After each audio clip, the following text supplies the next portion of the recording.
Here we go. Welcome, everybody, to your weekly entry of Bounding Live. My name is Spencer Baculi. I'll be filling in for our editor-in-chief, John Trent, tonight, as he has just become a new father as of yesterday. So congratulations to John, and welcome to everybody else. You can see my panel tonight consists of our good friend Tom from Midnight's Edge, Hail. Script Doctor, PhD, as always, our resident secret movie expert. Good evening. And we have a returning special guest, our good friend, one of my favorite mutuals on Twitter, OC Steve. Hey, Steve. Hey, everybody. Glad to always be pitching in from the AAAs to the major leagues. So appreciate the invite back. Good analogy, considering that's the only sport that's going well right now. I see we have Lopter in here. So, hey, Lopter, how's it going? So tonight, I think we should just take it from the top as we normally do. And let's start by talking about some of the things we've been into this week. Books, movies, anime, television shows. Let's start with the gentleman to my left, Steve.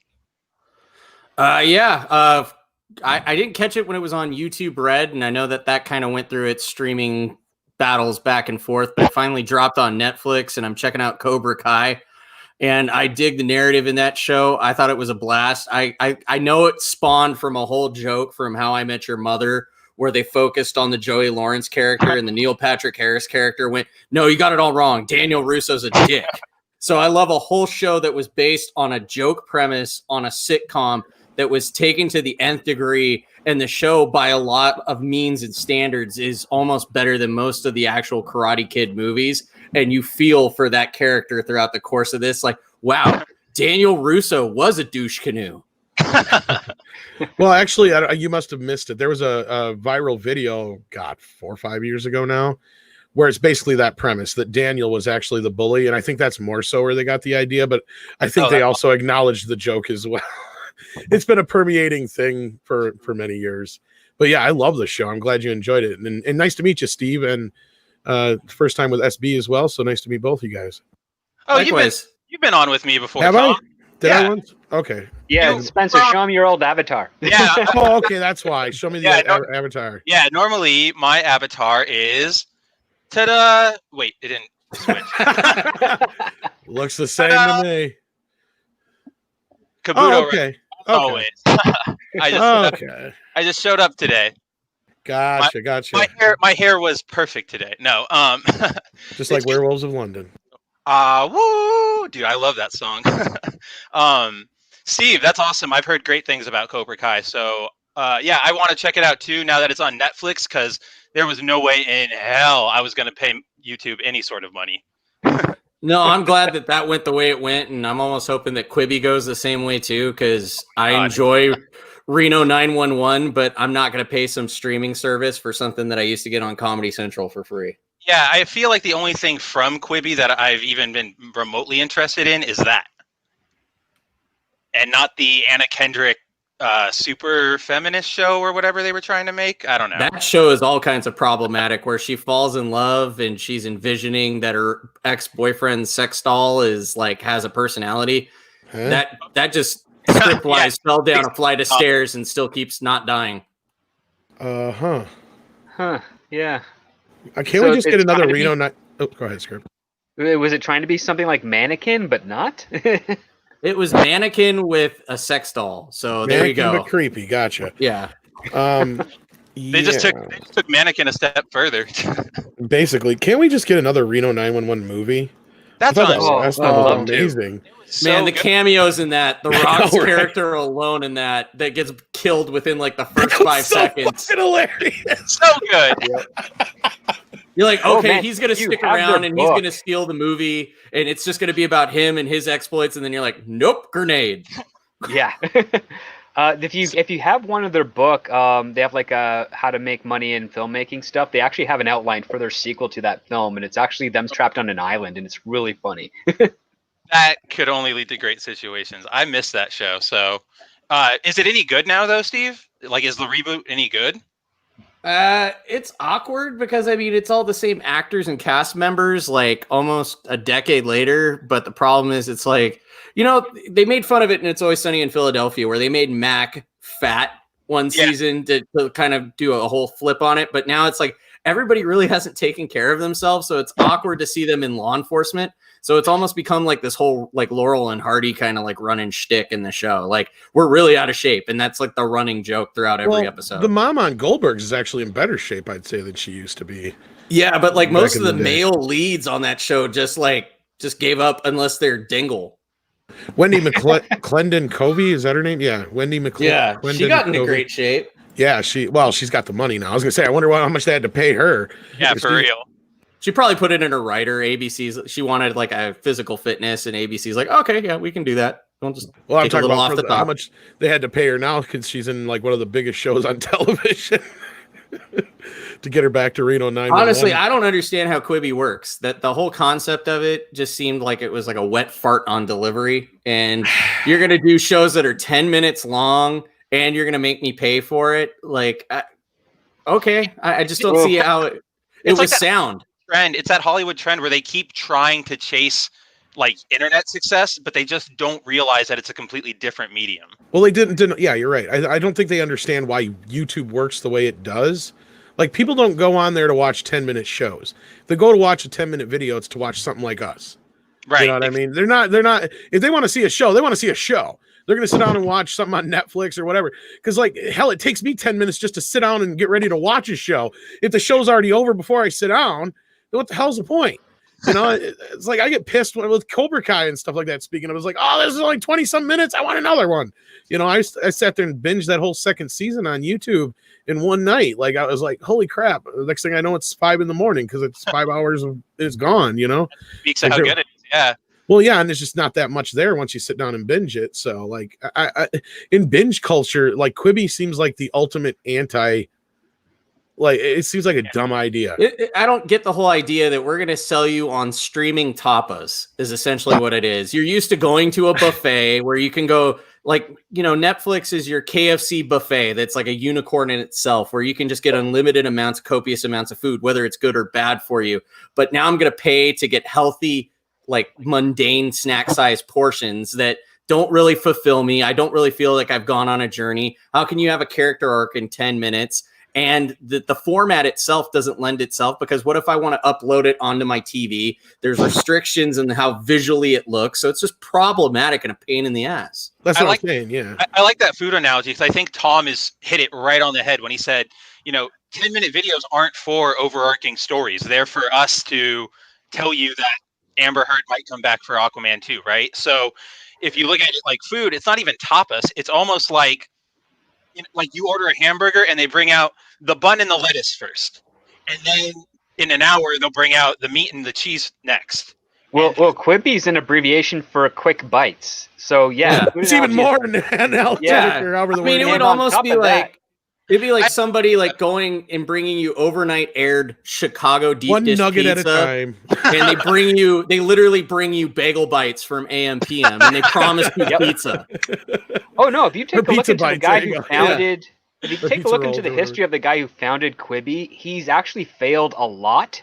And everything with regards to why Quibi doesn't work, he is his fault because he doesn't understand what the concept of internet media is. Now, this is actually an experiment that went down in, I want to say 2006, 2007, like right at the beginning of YouTube, where they have like time restrictions on most accounts, because there was an article like everyone gets their 15 minutes of fame based on YouTube. And there's like a slew of sketch performers and sketch comedy troupes from all over, from Canada, the United States, from East Coast to West Coast. They all did sketches on YouTube, and they were averaged between anywhere from like 40 seconds to like 7 or 8 minutes. And there were so much oversaturation that the algorithm at YouTube at the time didn't know how to get them to spread. So basically you needed to use other social media venues. And the only one outside of YouTube at that time was really Facebook. So if you didn't have like 10,000 friends on Facebook and you were part of these sketch troupes that were doing comedy on YouTube, nobody saw your stuff because you had no means to do it. Now 20 years, well, not really 20 years later, but like 13 years later, Quibi comes on board, And not only do they not have a social media outlet to promote the show aside from their normal promotion of advertisements, but they don't do anything on other social media platforms either. So they just say, no, it's all going to be directed to this one app. And the only way we're going to market it is by selling the concept across other television shows on network television to throw in a little ad here, but nobody's watching network television right now because everything's done on streaming. So they completely didn't even market it properly. Well, and didn't this guy like dupe like Katzenberg to give him a bunch of money or some shit? He duped a lot of people to get Well, them a lot I know of money. Katzenberg, wasn't it Katzenberg and a couple other people? And he even went on earlier this year to advertise and says that, hey, this pandemic might be really good for Quibi because that's what it's designed for people who are like on commuting or waiting in line. And it's antithetical actually, because like I was just saying, we're in a binging culture, and this pandemic has like created an ultimate binging culture. Yeah. And Quibi still didn't succeed, and now he is trying to blame the pandemic on it because the thing is basically hemorrhaging money and nobody wants to watch it. And on top of that, there's a paywall to it. And Meg Whitman. Are you? Yeah. That sounds like Alex Kurtzman got put in charge of social media app. Well, Jeffrey Katzenberg's actually a pretty smart guy. I don't know what the fuck he was thinking. Well, he's been in the right position in the right times for most of his business career, but he's never been considered a smart guy. Well, he's the guy. Okay, I'll give it to you this way then. He's basically the guy that saved Disney. Everybody fucking likes to give Eisner the credit, but Katzenberg's the guy who greenlit all the movies that made Disney what it was in the early 90s, and then that's what he took over DreamWorks. Now, granted, he's probably out of touch now. I'm not saying that. Like, I don't know how the hell he thought and everybody else thought this was going to work. Anyway, sorry. Yeah, because he doesn't actually, he's not in touch. Like, that's why he was very lucky in those days, because there were people pitching those ideas around the studio, and he just wanted to get back to what Disney was, that made Disney with the original animated films. And it worked for that time because everything was kind of geared for it. There was a marketing infrastructure for Disney at the time. Everything had some sort of type of like the Disney Vault became a very popular term in the late 80s, early 90s, because movies would be re-released on physical media and then not again for a while, and that made them scarce, which made them valuable, which made people desperate to buy them for their kids and over the long term. But he just never kept up to date with how technology was changing. And he figured because he was so successful and because he got lucky, and then on top of that, DreamWorks was calculated because he knew all the properties that Disney did not have the rights to, and decided, hey, let's make Shrek and really tick off Disney. Well, not just that, but he knew what was coming up for the next few years. Slate for a while, and that's why every single movie that Disney had, DreamWorks and Paramount had a counter to it. That's where Deep Impact came from. That's where Prince of Egypt came in. That's where, all those movies came in. Yeah. Yep. But the thing is, like, that's the other one I was trying to think of. Yeah. Ants is the DreamWorks one. Yeah. And everything looked like it was like this guy was a wonderkind at the point, but he didn't stay connected to the changing of the world. He figured because he knew these formulas, these programs, and it worked well for DreamWorks, he could apply the same methodology to the internet. And the internet was like, nope, you're not paying attention to us. and Quibi is the exact reason why that proves this to the point where it just goes back to he was lucky because he was in the right place at the right time when he worked at Disney. People were pitching him the right stuff. He knew what the slate was going to be. He knew that when he went over to DreamWorks, he saw a big gap and that he wanted to fill in order to like bring in a whole flush of money from the consumer. And when he came over to the internet, he tried to apply the same thing. He's like, oh yeah, people are on their phones because they're waiting in line and they're going on social media and stuff. But the thing is, they're not going on it to watch like actual like content, shows and whatnot. They're going on social media just to check social media because whatever it is that they're around them is kind of boring at the moment. And it just doesn't factor into the fact that, hey, if you want to watch Quibi, you cannot also at the same time go on Twitter because it's on your phone. So you can't do can't do both at the same time. And the concept of social media is that you can watch a movie and then be on your phone at the same time and they don't conflict. And Quibi is like, nope, phone only. And so you're going to take away the actual thing that makes social media like important and what people like about it and replace it with a streaming service. So every 10 minutes, they cannot be on social media to talk about the streaming service because not only does Quibi not have a Twitter account, or at least I think at the time they didn't, now I think they do, but also you can't live tweet a show because you have to have 2 phones to do it. So it's just really, they did not think overall the what this could be and why people use the internet in the way they do. Well, I think what Script was saying too, like the perfect example of them not really catching drift of what's going on with Quibi was one of the Quibi shows that they're really trying to spotlight in this last recent kind of revamp attempt to try to get people into it was they rebooted The Fugitive. Oh, with Kiefer Sutherland. Yeah. Yeah. So they pretty much made 24 and Kiefer Sutherland is the Tommy Lee Jones character. It's literally Jack Bauer, like copy, paste, rename him something else, but it's Jack Bauer. Let's be honest. Don't care. Anybody who's watching it is watching because they want to watch Kiefer Sutherland run through bad guys like a Mack truck and bite their heads off Lost Boys style. So nobody really gives a shit about the guy who is the villain in The Wolverine playing the fugitive character who's not a doctor. He's not smart. He's just kind of like a grifter. So it's like you don't really make the protagonist so they intelligent. changed the focus of the show. Yeah.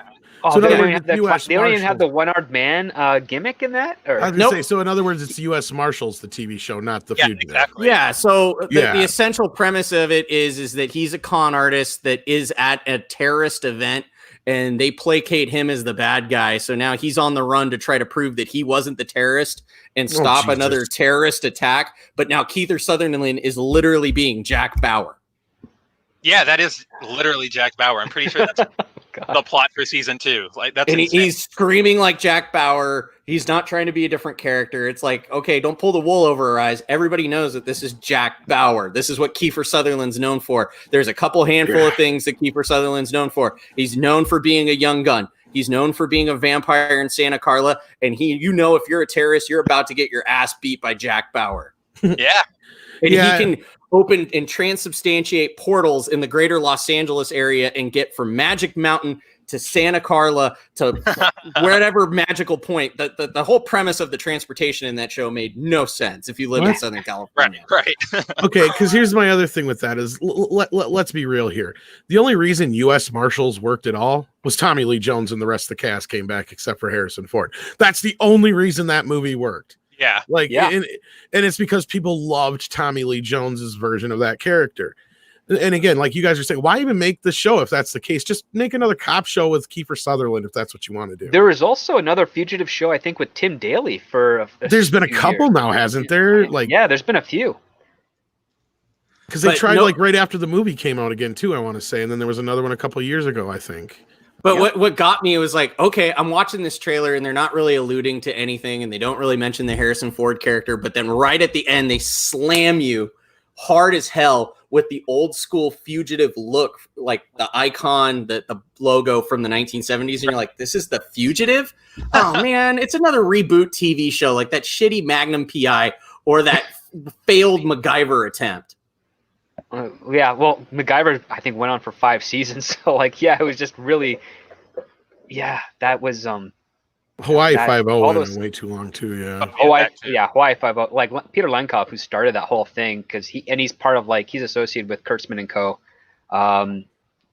Not as intimately as Kurtzman is with JJ, but to a degree where he was able to get he got Hawaii 5-0, MacGyver, Magnum PI. I think he had 3 other shows in the works. Seeing a trend here. Yeah. Exactly. Not keeping up with the times or being aware of what people genuinely want. So, not just that, just nothing original. It's all ripoffs. It's all paying attention to your customers and incorporating woke agenda into your narrative. But it's a reboot, so that'll keep the boomers happy. Exactly. It's fresh. And that's the thing is, growing up, my parents fucking hated sequels and remakes and shit. My dad is notoriously one of those. He hates sequels. I think he's maybe seen Empire Strikes Back and Return of the Jedi maybe once or twice. That's only probably because I made him watch it. That's kind of a strong dedication from your dad then. I kind of admire it, and it's also kind of a little insane. The exceptions are Rocky IV. Hey man, once you start watching Hearts on Fire and you watch him doing the old school workout routine where he's lifting that piece of wood over the mountain versus Ivan Drago with the crazy metrics and pumping more roids than a professional wrestler. So cool. I can't think of. I'm offhand. I'm having a hard time thinking of any other one. But Rocky IV, and maybe one of the Lethal Weapons. I think he likes Lethal Weapon 3. But other than that, like I'm having a hard time trying to remember. I think he liked Die Hard with a Vengeance, okay, but it kind of seems like your dad likes movies that are less like he'll watch sequels if they're completely disconnected stories. Like if it's a brand actually he's more into like if they're like to him, like the more disconnected they get from the like here's the thing. I tried to watch the prequels with him. It took him forever. He kept going, is that little Luke? I don't understand. Because like, you know, you had a young Obi-Wan. Right, exactly. And he's like trying to figure the shit. I'm like, no, Dad, that's Luke's dad. He's turning into Darth Vader. He's like, that kid ain't Darth Vader. And that's the reason why I see Marvel Comics movies like at midnight, because it just kills me, like understanding the material and seeing that. Like if I had $1 for every time I went to a comic book movie, and it's not even like a boyfriend girlfriend scenario, but just somebody who walks into it blindly, it's like they're gonna tell you, they're gonna describe the situation at hand. If you shut your yap for like 2 seconds, this movie is going to lay out everything for you. No, like my dad would love things probably like Creed, like that's kind of the thing he would dig, but he's so far behind. I don't even know if he's watched the last couple Rocky movies. I mean, that's where it's at. Like he doesn't really watch movies.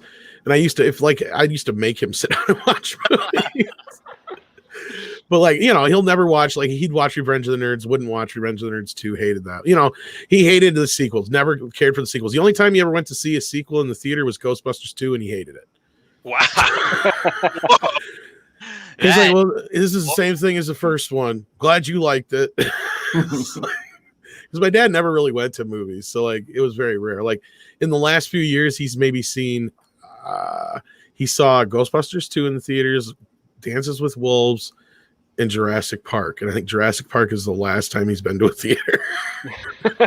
Oh, I take that back. He saw Cool Runnings. I apologize. I forgot about Cool Runnings. Hey, man, everybody needs to support the Jamaican bobsled team. That was right around the same time as Jurassic Park. So, yeah. All right. Well, I'd like to welcome Drew to the stream. Drew Yes, Taylor, welcome, Drew. Reporter, has managed to join us. How you doing, Drew? Hey, what's going on? Beware the Drew. New the new host. Yeah, it's the Asian takeover this week. I know, dude. I know. It's our show now. So, it's a race swap, not a gender swap, at least. Right? Yep. Exactly. It's a race swap. Please send out all of your press releases to Variety and CNN. I need everybody to know this is happening. Mm-hmm. I see some folks have joined us in the chat tonight, so I want to give a few shout outs. How's it going, Garth? I'm probably going to butcher your last name. Ostavine? I hope so. We will be talking about Berserker a little while on. Hey to Nano Reaper, indeed, rest in peace, Star Trek. I think we could have said that years ago. We've got John Willis, hail. We've got Parrot Head, hail. Always nice to see you too. Blue-eyed Scorpio, always a pleasure to see you. Did you know I never knew that your name was supposed to be pronounced blue-eyed until John said it? Just a fun fact. I always called him like Bloody Scorpio, and I was Bluto. Bloody Scorpio. That's dope. That could be like the most extreme sugar children's cereal known to man. It's the cereal made by Hank Scorpio from The Simpsons. Dude, you drink that and you drink a Jolt Cola, and I guarantee you will die. You'll ascend to another level of existence. Oh, you're going to transubstantiate existence? Yep. Sweet. Yeah. We've got Von Doofus. Thank you for joining us, and he's a fan of Midnight's Edge, Tom, and he's given you a new superhero name. I see that. Captain Ubiquitous, which I think fits, actually. Captain Ubiquitous, I am everywhere. Honestly, it kind of seems like it at times. There are days when I go to one stream and another stream, and Tom is always there. Mm-hmm. So dude, you're like Wolverine, almost like in the early aughts with every X-Men and Marvel title. Just slap Tom in it; it'll sell. Nope. Tom's so like the Deadpool of the Fandom Menace. Exactly, the Deadpool of the Fandom Menace. We've got Mark 63366. How's it going, buddy? Always nice to see you. And last but not least, we have Toxic Man Flu, as always, joining us.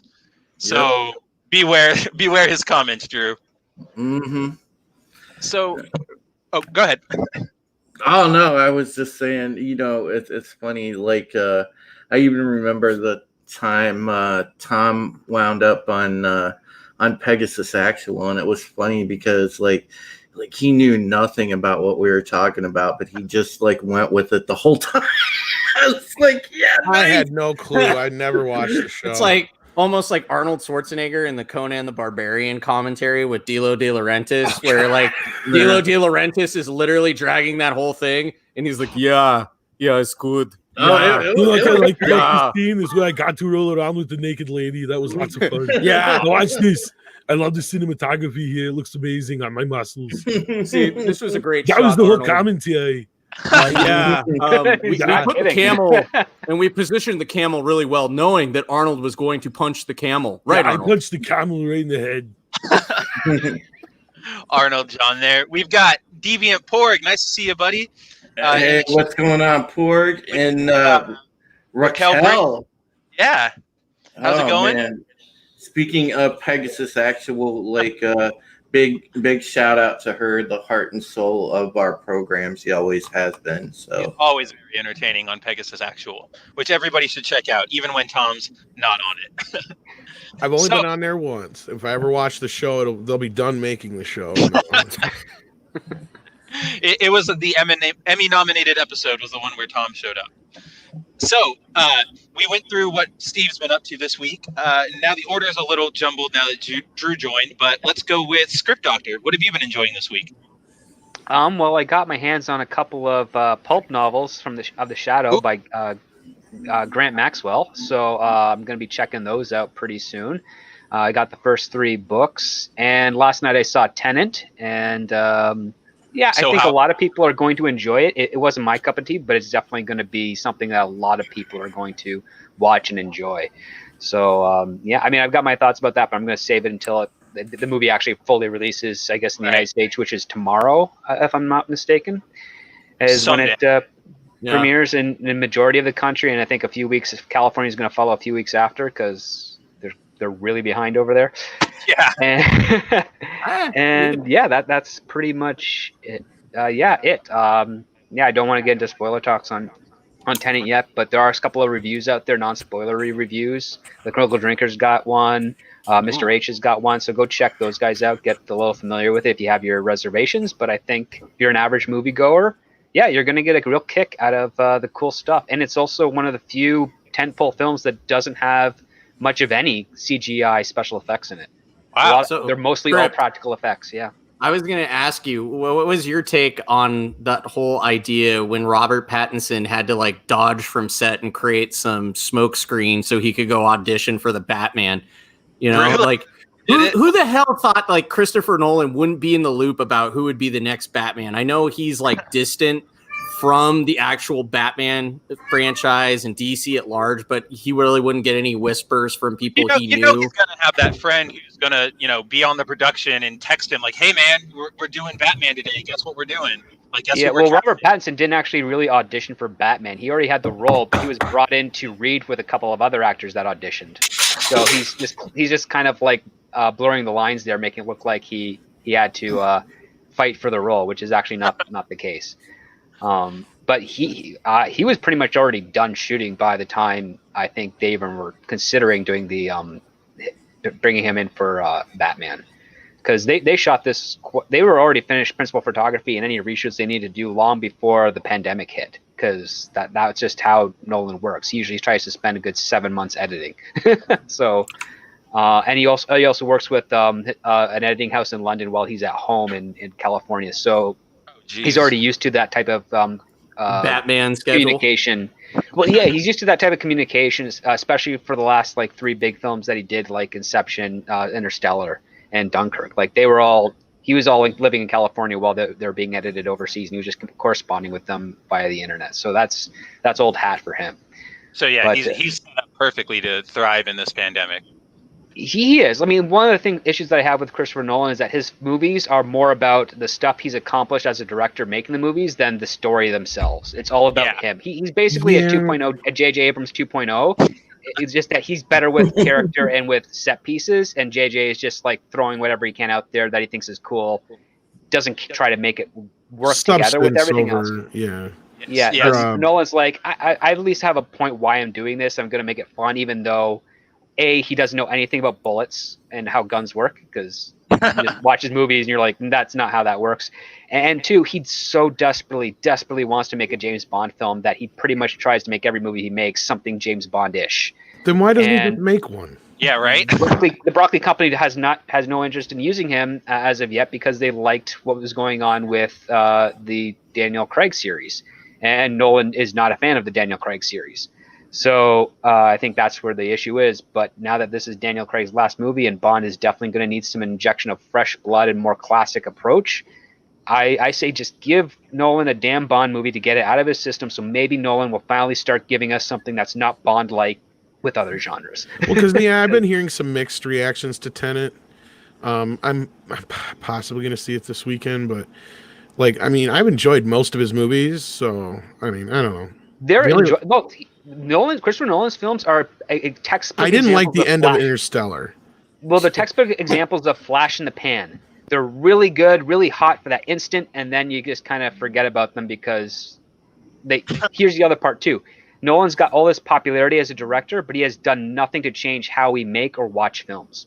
Yeah. No, he's actually kind of regressed us if you want to get serious about it. Yeah, I mean, he's no Scorsese, he's no Coppola, he's no Scott, he's no Spielberg, he's no Lucas in any way. All those men have changed the way we make movies and how we watch films. Nolan has done nothing to contribute. He's just a fun type of director who needs a hell of a good writer behind him to actually nail script is right, because he keeps doing everything on film still, which it's not advancing anything. Tarantino does shit on film for a good reason, right? Because he wants a specific look, he wants a specific style.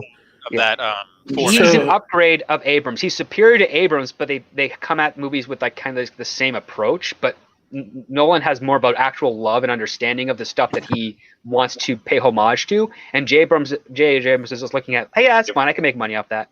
And Nolan's doesn't really care much about the money. That's why he even tries to spend less on his movies, even though he's got a blank check. Like Tenet, if you wanted to use digital effects and whatnot, the movie wouldn't be a $200 million production; it'd be like a $280 million production. But because he used practical effects, because they bought stuff very, very cheap, and then and he always puts together some of the best crews in the industry, he's able to get away with making practical effects at cheaper rates than using composites and CG, which is like which is basically old school stuff. Like it's stuff that they were doing in the late 80s and early 90s. It was like, hey, let's blow up a plane. Well, we can use a model, but we found this airfield with an old 747 in it, and it's cheaper just to blow that up than it is to use the miniature. So we're just going to blow up. And that's what it was. Like that's old school filmmaking. Yeah. And that's kind of what he's good at. He's good at holding on to that part. But the thing is, for a guy that's got some crazy imagination and really cool concepts, he doesn't like to recruit writers that can help him refine that into the best of way. And I think that has to do partly with the fact that working with David S. Goyer was a nightmare for him, and he'll never admit that, but that's the truth. Because David S. Goyer, right? Blade Trinity, he still owes me money. Well, not only that, like Goyer is not a great writer, but he knows enough about the rules where he can rein in someone like Nolan to get a solid narrative, which is why Batman Begins is a bit more coherent as like on a narrative structure than The Dark Knight, and especially The Dark Knight Rises. The Dark Knight has got the performances that really knock it out of the water, that you cannot compare to any of the other two films. So, and that's the tirade, and that's also a curse that Jonathan Nolan, his brother, has as well. It's like these are some guys that they took a first semester college writing course and said, okay, I'm done. I know everything I need to know to write a movie. And they got really lucky because they have great concepts. But the thing is, again, how often do you hear people still talk about Inception or Interstellar and how it has influenced or changed the way they like to write stories or watch movies or judge films? And it's like those arguments are kind of never around, not even on the internet, not even like debates or message boards or crazy lore, because the fact of the matter is that when Nolan comes up with an idea, he may have the lore in his head, but he never outlines the rules that make sense. He doesn't do research with how to bridge it from being fantasy to reality. So he has really a very poor ability to create verisimilitude, as Robert Meyer Burnett likes to throw around a lot. But the thing is, he has cool actors. He gets really great cinematography. His music's getting a little derivative. He's the guy that came up with Hans Zimmer, the boom type of music soundtrack. Yeah. That's the whole reason I hated Interstellar, dude. Like I was sitting through that movie, and it's like comparative time wise, I can watch a Peter Jackson film or I can watch Interstellar with 80,000 bois, and you're trying to explain temporal time displacement and all this other convoluted shit, and you have Matthew McConaughey as your theoretical physicist. I'm like, I don't know. That's kind of like casting Doctor Who and putting the most mellow guy as Doctor Who while all this crazy fantastical shit is happening. That And reminds me a he lot also of uses Kip Tom Thorne. even about Batman. Oh, he also uses, I think, physicist Kip Thorne, who's he's a very knowledgeable physicist, but again, like Christopher Nolan, he has never contributed anything of value to the field of physics. So he's kind of like the worst kind of guy you want to do that, because the best physicists are the ones that love the imagination. And the way you can tell the difference between a great scientist and a poor scientist is a great scientist will say, we have yet to discover anything faster than the speed of light. Like, it is very important that they use those words, yet to discover, because a scientist is always about the possibilities of exploring the unknown. A poor scientist will say the speed of light is the speed limit of the universe. It's like, no, that's way too absolute. No scientist, no self-respecting scientist that wants to do research in theoretical or applied physics would ever say that, because it's like, okay, you're just giving up. You're like, okay, Einstein's theory of relativity and special relativity, that's as far as we're going to go. And it's like, no, that's the exact opposite of what those papers were designed to do. He was basically saying, when you're trying to do a movie that's community to try and prove this wrong, because I really desperately want there to be more than what I found. Like, that's exactly what all of his papers were about. Yeah, and you're trying to, in a movie, it's still set in science fiction, where it's like, I don't need to get bludgeoned over the head like a baby seal with quantum physics. I just want to go for a good ride and have a good time and have little sprinklings of science, factoids, and bits of information. That's where the science and the fiction Come together. cross-pollinate, and you have a good time. I look at a movie like Interstellar and I'm like, shit, I never want to watch that movie again. That movie is in the rear view mirror. It's thrown in the back of the trunk, and I'm dumping it under 8 pounds of concrete because I never want to see it again, like Jimmy Hoffa. Yeah, well, it's also the other flaw with Nolan stuff is that his movies that are not adaptations of other properties are really front-loaded with exposition. Well, and didn't the end of Interstellar get changed? Yeah, because it wasn't originally like a downer. Like, it was like ultra depressing. Now it's just kind of quasi depressing. It makes no sense anyway. It's fucking ridiculous. Something like that. Yeah. Because he still ends up coming back, and he realizes that his daughter is like in her 90s and is about to die. Okay, here's my problem. Yeah, but then he like travels through time from the black hole or something. Well, yeah, I was gonna say I've only seen the movie once, but this is what I felt like after I saw it. Okay, so we went through this whole fucking thing and the stupid book thing and all that kind of crap, and then it's like there's this whole nother movie at the end, like out of nowhere, like this should be like in a sequel or something, and this just feels weird. And then it was just like, it made no fucking sense to me. Well, and the combined running time of it all was equal to 2001 and 2010 almost, if you had an ultra super duper director's cut. So Tom's right in a lot of ways where it just felt arduous. I can sit and watch a director's edition of Lord of the Rings and be entertained, but I turn on a Nolan film and I'm like, Jesus, how many times am I going to be punched in the face with some theoretical psychological bullshit? Well, That's I also really poorly researched and horribly I executed. liked Memento. I liked Insomniac. I liked Prestige. Prestige. That's- I haven't seen Prestige. I've never seen that one. But that's before he started Check out smelling Prestige. his own That's one of his better farts. ones, yeah. Yes. And I really liked Inception. But again, Yeah. Inception's a great example script where I don't know why he even bothered filming that on film. There's so much of that movie that's CGI. Mm-hmm. Yeah. Like, I don't understand that. Aside from the gimbal set where they're in the hallway, that was like the only thing that they didn't have to CGI. They just threw two actors in a gimbal set and started turning it left and right, up and down. Yeah, because everything else is CGI heavy. But then, like, what's the other ones he did? The Dunkirk one I thought was pretty good. I really did like that one. But again, that was more of a straightforward story. There wasn't Adapting something rather than creating something himself. exactly like that wasn't like some mystical element or mystery box added to the mix. You know, to use a JJ. Mystery box, like literally one of my favorite movies of his is The Prestige. Yeah. No, it's See, I got to see that one. Everybody keeps telling me, and that's the one of his I haven't seen. it's Wolverine versus Batman doing magic with David Bowie. David Bowie should have gotten a supporting Oscar. Oh, if And he's in it, I'll watch it. Nobody told me David Bowie was in it. in all honesty, he made Bowie. the movie and he legitimized the movie. Like what script says, like, you know how Nolan can get out in his head? Him being Tesla grounded that movie to be do a But is pun he about acting or is he electricity. just being David Bowie? No, he's being Nikolai Tesla. Okay, He's good. acting. He's definitely acting. He's I doing know the he best can act, interpretation of but- what Nikola Tesla is like. I'm just And saying, Nikola like, you know, Tesla is a Bowie's Bowie. fascinating guy. Well, here's the No, funny no, thing. no. He wasn't being like Ziggy Stardust with a Russian accent or being too cool for school like he was in Labyrinth and just wearing He was some. timid in that movie. Yeah. Yeah, he played the room. It was a very subtle thing. There was one He- other movie he did. What was it? Mid-90s or something like that. He played completely. I can't remember what it was, but he was like a timid guy, and it was glasses and something else. And I can't remember what it was now or something. Oh. Yeah, I know what you're talking about. I just can't remember the title. Oh, damn it. Yeah, but he's done a couple But- good things. But yeah, I was just goofing on him Yeah. because I love him though. I got my fucking Oh, no, he's- Gareth figure sitting right here. Right. In all honesty, him and Andy Serkis in The Prestige were like. Oh, the Andy's two- in it too? Shit, Yeah, I he gotta plays watch his it now. assistant. No, you have to. 'cause All right, here's I'll the go fun thing about order it Nikola right Tesla. now. Jesus Nikola Christ. Tesla. So there's this urban legend that he designed a death ray that could kill people. He actually didn't. He just did that to try and see if someone was trying to steal his work. So like it's been turned into like an urban legend that he really designed it and he destroyed the paperwork. He's like, no, he just.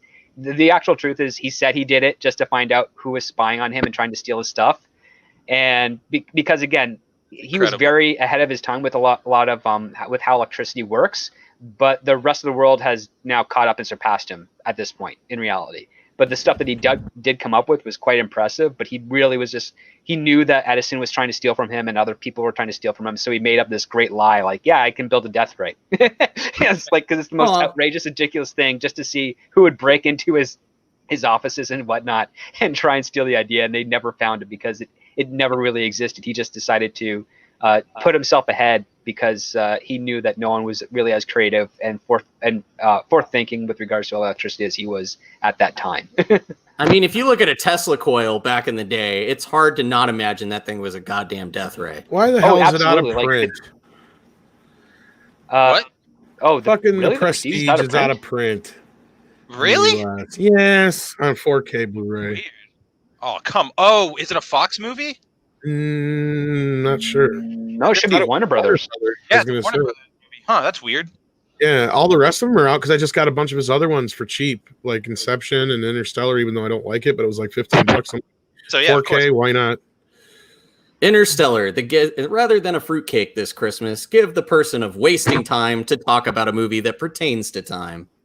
I just got it for the visual thing to check out my 4K with. That was all, but yeah.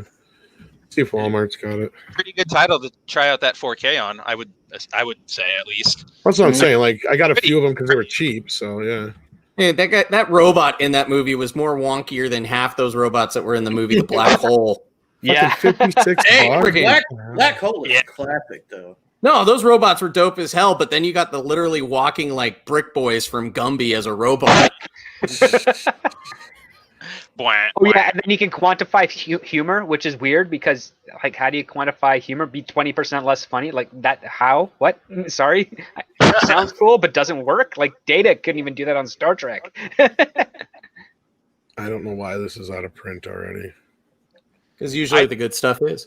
Found a really funny photo from behind the scenes where Christopher Nolan is looking at one of the like interstellar aliens, and it's the interstellar aliens here, and he's over here, and he's looking at it very like interestedly, and it's on like this white porch, but it's super funny to me. I don't know why. All right. With that, let's move on to Drew. Drew, what have you been up to this week? Oh God, pretty much bashing Electronic Arts. It's just, that's been like the start of my week, dude. The first For real. First story of the week. First story of the week is like bashing EA, but you know the players that are ticked off about how things turned out with Madden, they got a good case, and Oh, yeah, for sure. you know, and I'm glad that I wrote those stories that I did, because it's a movement that I can get behind. Because, you know, if you go back through like the history of the franchise, they've had features in some of the older games that they took out, as they transition to newer consoles, newer platforms, and it seemed like features got less and less and less. And it's like, well, people have a certain expectation of quality, and I think once the NFL gave them the exclusive rights to make a game that represented the product, that kind of killed it right there, because there was no competition. 2K couldn't make a game, none of the other studios could make a game, so they were the only game in town, and they mailed it in.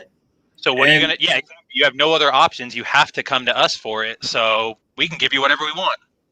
Yeah, and so they've had people that enjoy sports games by the balls for years, and it stinks, because it should go back to competition, because that's going to then breed better products. But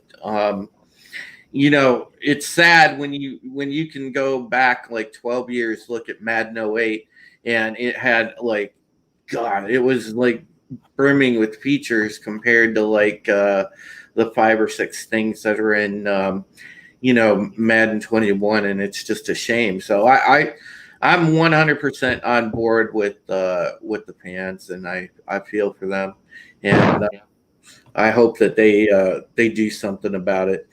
Other than that, I've just been doing what I normally do, and taking care of mom as usual, and everything at home, and stream is kind of that's all done. I'm on the rehab side now. I've been going to the gym and doing rehab. So, oh,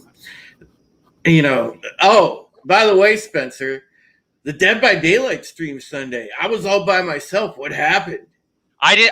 What happened was I didn't know we were doing it. So when you texted me that you were getting on, I was watching a movie. So my phone was way away from me.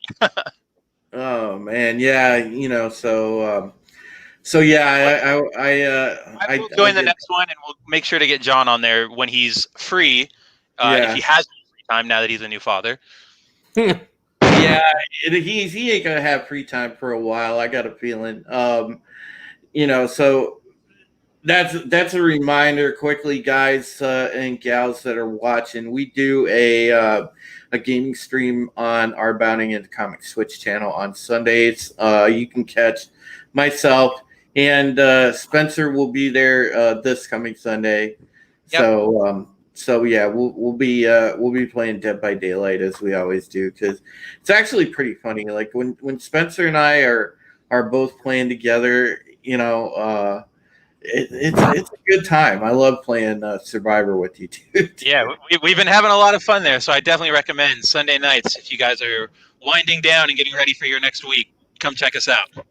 Yeah, absolutely. We do that around 11:30 Eastern Standard Time at night. So it's a fun late night thing to get into, and of course I'm just looking forward to tomorrow. Besides that, because Pegasus is going to be fun tomorrow. Oh, script, by the way, I got Cam Pasha's coming on with us.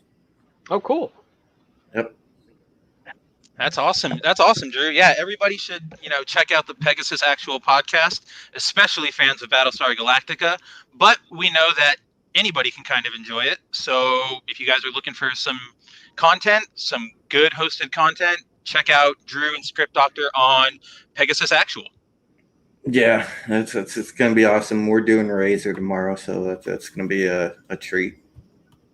All right. So, Tom, we have John Willis and Parrot Head have gone on the hunt for you, and they found the Prestige on 4K at both eBay and Amazon, so you have options.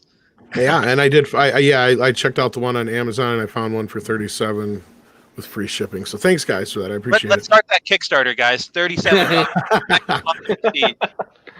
I just hope it's worth it. I just hope it's worth it. Because like if I hadn't It bought is all of his one of other his movies, better films.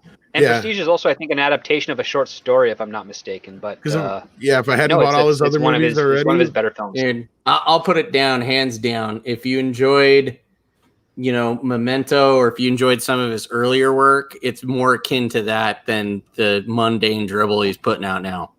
Yeah, there's actually some heart to this story compared to some of the other films he's made. my favorite ones of his are probably Inception and Dunkirk at this point. But yeah, I have to see this one. So.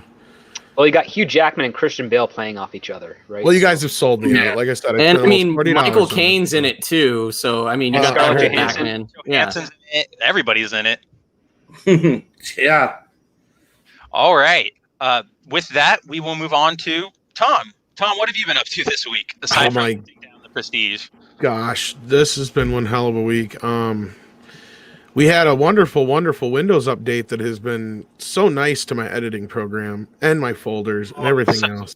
I'm sure some of you are dealing with it. Mm-hmm. So yeah, I've had to redo a couple of videos a few times because it just doesn't want to open up my program after that, or I can't get a folder to open up or a file to open up, and it's just been a freaking nightmare there. Just dealing with things around the house with the animals, way behind on work, just trying to keep up with everything. Oh yeah, of course. Yeah. We dropped the Space Jam story, and today we dropped the Aquaman story, which I think we're going to talk about a little bit here. We'll talk about it in a little bit. No, that's awesome to hear. We also got your Bill and Ted Face the Music review up on Bounding into Comics, which is a great review. I know Tom faced down that demon for a little bit, but man, that was a hard movie to swallow last Friday. Yeah, I watched it. Tom said it was all right. Tom gave it an 8. I haven't seen it yet, so I have no opinion on it. I mean, it's just like, I get where we're sitting at right now, but you could almost tell throughout the course of the movie that it could have gone to a streaming platform, or it could have been on cable, like real quick, because the production value in some shots are like Sharknado level. Well, the Bill and Ted movies in general could have been. Hey! Don't blaspheme against 2, because the hell in 2 looks better than the hell in 3. Oh, I listen. I know that. I'm just saying, Steve. I mean, if you're looking to movies that could have like went to cable quick, they all could have. When it comes to Bill and Ted, but they're fun. And they're cult classics, and that's why we love them. The first one almost did, actually. Yeah. Yeah, I would have been shocked about that, but yeah, I mean, I don't know. My problem is that they were 2 guys where both the movies were based in rock, and then somewhere in some point in time for this third one, they went, "Hey, you know what? A characterization or a character staple was that they loved rock. Let's throw that out the window, and they're gonna do synthwave and weird pop and all this other kind of rando crap." That's the desperation of trying to find that song that would save the universe. So, but they just didn't really. There was a lot that was kind of misplaced editing in my mind, where you could tell there was a whole subplot with their wives going on an adventure that they cut out of the movie. And I'm sorry, but Samara Weaving, Hugo Weaving's niece, she was phoning that shit in throughout the course of the movie, where it was obnoxious her trying to be Alex Winter's daughter. No, she did not. She was not the best choice for that. I watched the Comic-Con at home, and I sat there as Kevin Smith was being paid to be a shill and shill out for this movie, and he mentioned how he died almost 80 times with a heart attack, but how much he cried at the trailer, and oh my god, it was so amazing. And then she gets up there with her little Australian arrogance because she auditioned for the movie, and she went, "Oh, in Australia, Bill and Ted's not that very popular. So, and I'm also in my 20s, so of course I'm never going to watch Bill and Ted. That's for old people." And you could tell that her attitude, boyfriend is the one that knew what the franchise was. yeah, and you could tell that attitude carried on throughout the entire production of the movie, that she just did not give a shit about doing this movie. She just wanted to collect a check. I can see that. I could believe it from her. She to me, when I watched the trailers, she seemed like the least energetic and enthusiastic one to be there. The girl who plays Keanu Reeves' daughter seemed like she was a gem. She was an all-star. She phoned it in. The dude from Bernie that played the evil cybernetic robot, that that was in there. He's a great character actor. He's been in Bernie. He's been in Gotham. He played Victor Zsasz. He stole the movie. You had Christian Shaw in there playing Rufus's daughter, which Christian Shaw pretty much in everything plays the exact same character, but it's not like Michael Cera where you're like, oh shit, who is she playing this time? You actually enjoy the minutes she has on time on screen, and you're like, I want more of her. I love those. See, she's one of the bits I didn't like. Whoa. Yeah, I forgave that part because Rufus plays such a large role in the overall story, but like that I thought was miscast. It should have been like Janine Garofalo or Alanis Morissette or somebody cool. I got a funnier take on it, Tom. Like, you know, like even script can also admit to like kind of like a little premise in Tenet is what if we had an unsecure Rufus in the third one? We saw like a teenage or like a Jay Birchall Rufus. He eventually has to become Rufus. So he goes back in time and helps Bill and Ted. So you get this like Jay Birchall kind of like, hey guys, I'm Rufus. I'm here to help you devise the greatest song that will be ever heard. And, you know, so he sees them be cool, confident, and collective. And that's what ultimately leads to Rufus helping them in the past. That would have been something. It's not a horrible idea. The only problem I'd have, and I think a lot of people would be, is casting a young George Carlin. Yeah, that'd be the only issue, I think. But no, like, I mean, I just feel like she was miscast. But no, I agree with you on Samara Weaving. I thought she was one of the weakest parts as well. The music, there's a lot of music in the movie that people are ignoring, like Mastodon and a few other things around the soundtrack and shit. And again, like the effects, 100% with you. But you got to remember, this movie was made for $20 million. Bill and Ted's Bogus Journey was made for $18 million 30 years ago. So like this movie's basically made for half the money they spent on that. Yeah, I'm not crashing. So I mean, before you know, like I jump on, like I agree with you like that, like and especially when they go to the future. I was more disappointed with the future than I was with Hell. Hell was just kind of generic, but like the future was like these massive green screen sets that were just empty and void. Like that's what like the cheap movies usually do. Like, and like I said, is what they should have done is not worried so much about making realistic backgrounds, but just spent a little less time and a little less money and just make them all look cartoony and stylized like they were in Bogus Journey. I'm like, everybody got used to the Gonzo, you know, Monty Python-esque, you know, hard edge, you know, harsh light, you know, really dark shadows, kind of what do you call it? Not Fellini or whatever.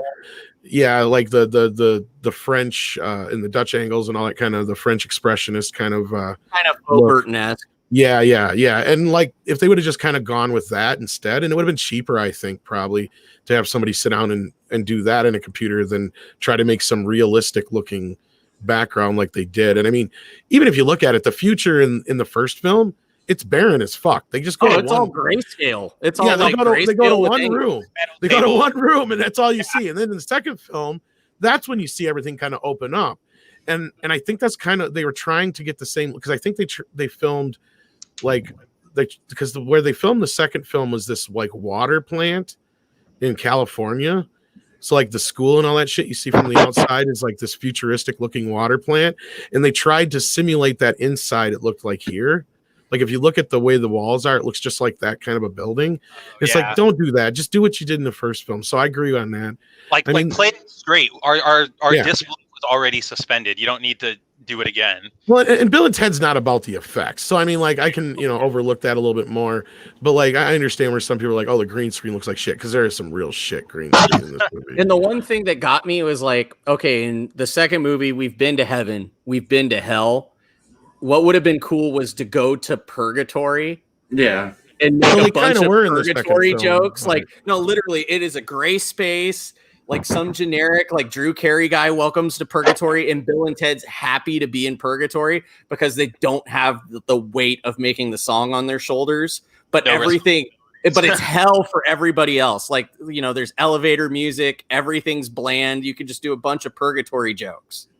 Well, the thing is everybody keeps getting hung up on the song, and I mean, I really want to talk to Ed Solomon again about this and get, you know, pick his brain apart on what his intentions were, because after watching, I mean, I've seen the third film now like 4 or 5 times, and of course I've seen the first films a billion times, and I rewatched them again, of course, again recently a couple times too. But like I think everybody's like like even Bill and Ted themselves, like that's their mistake.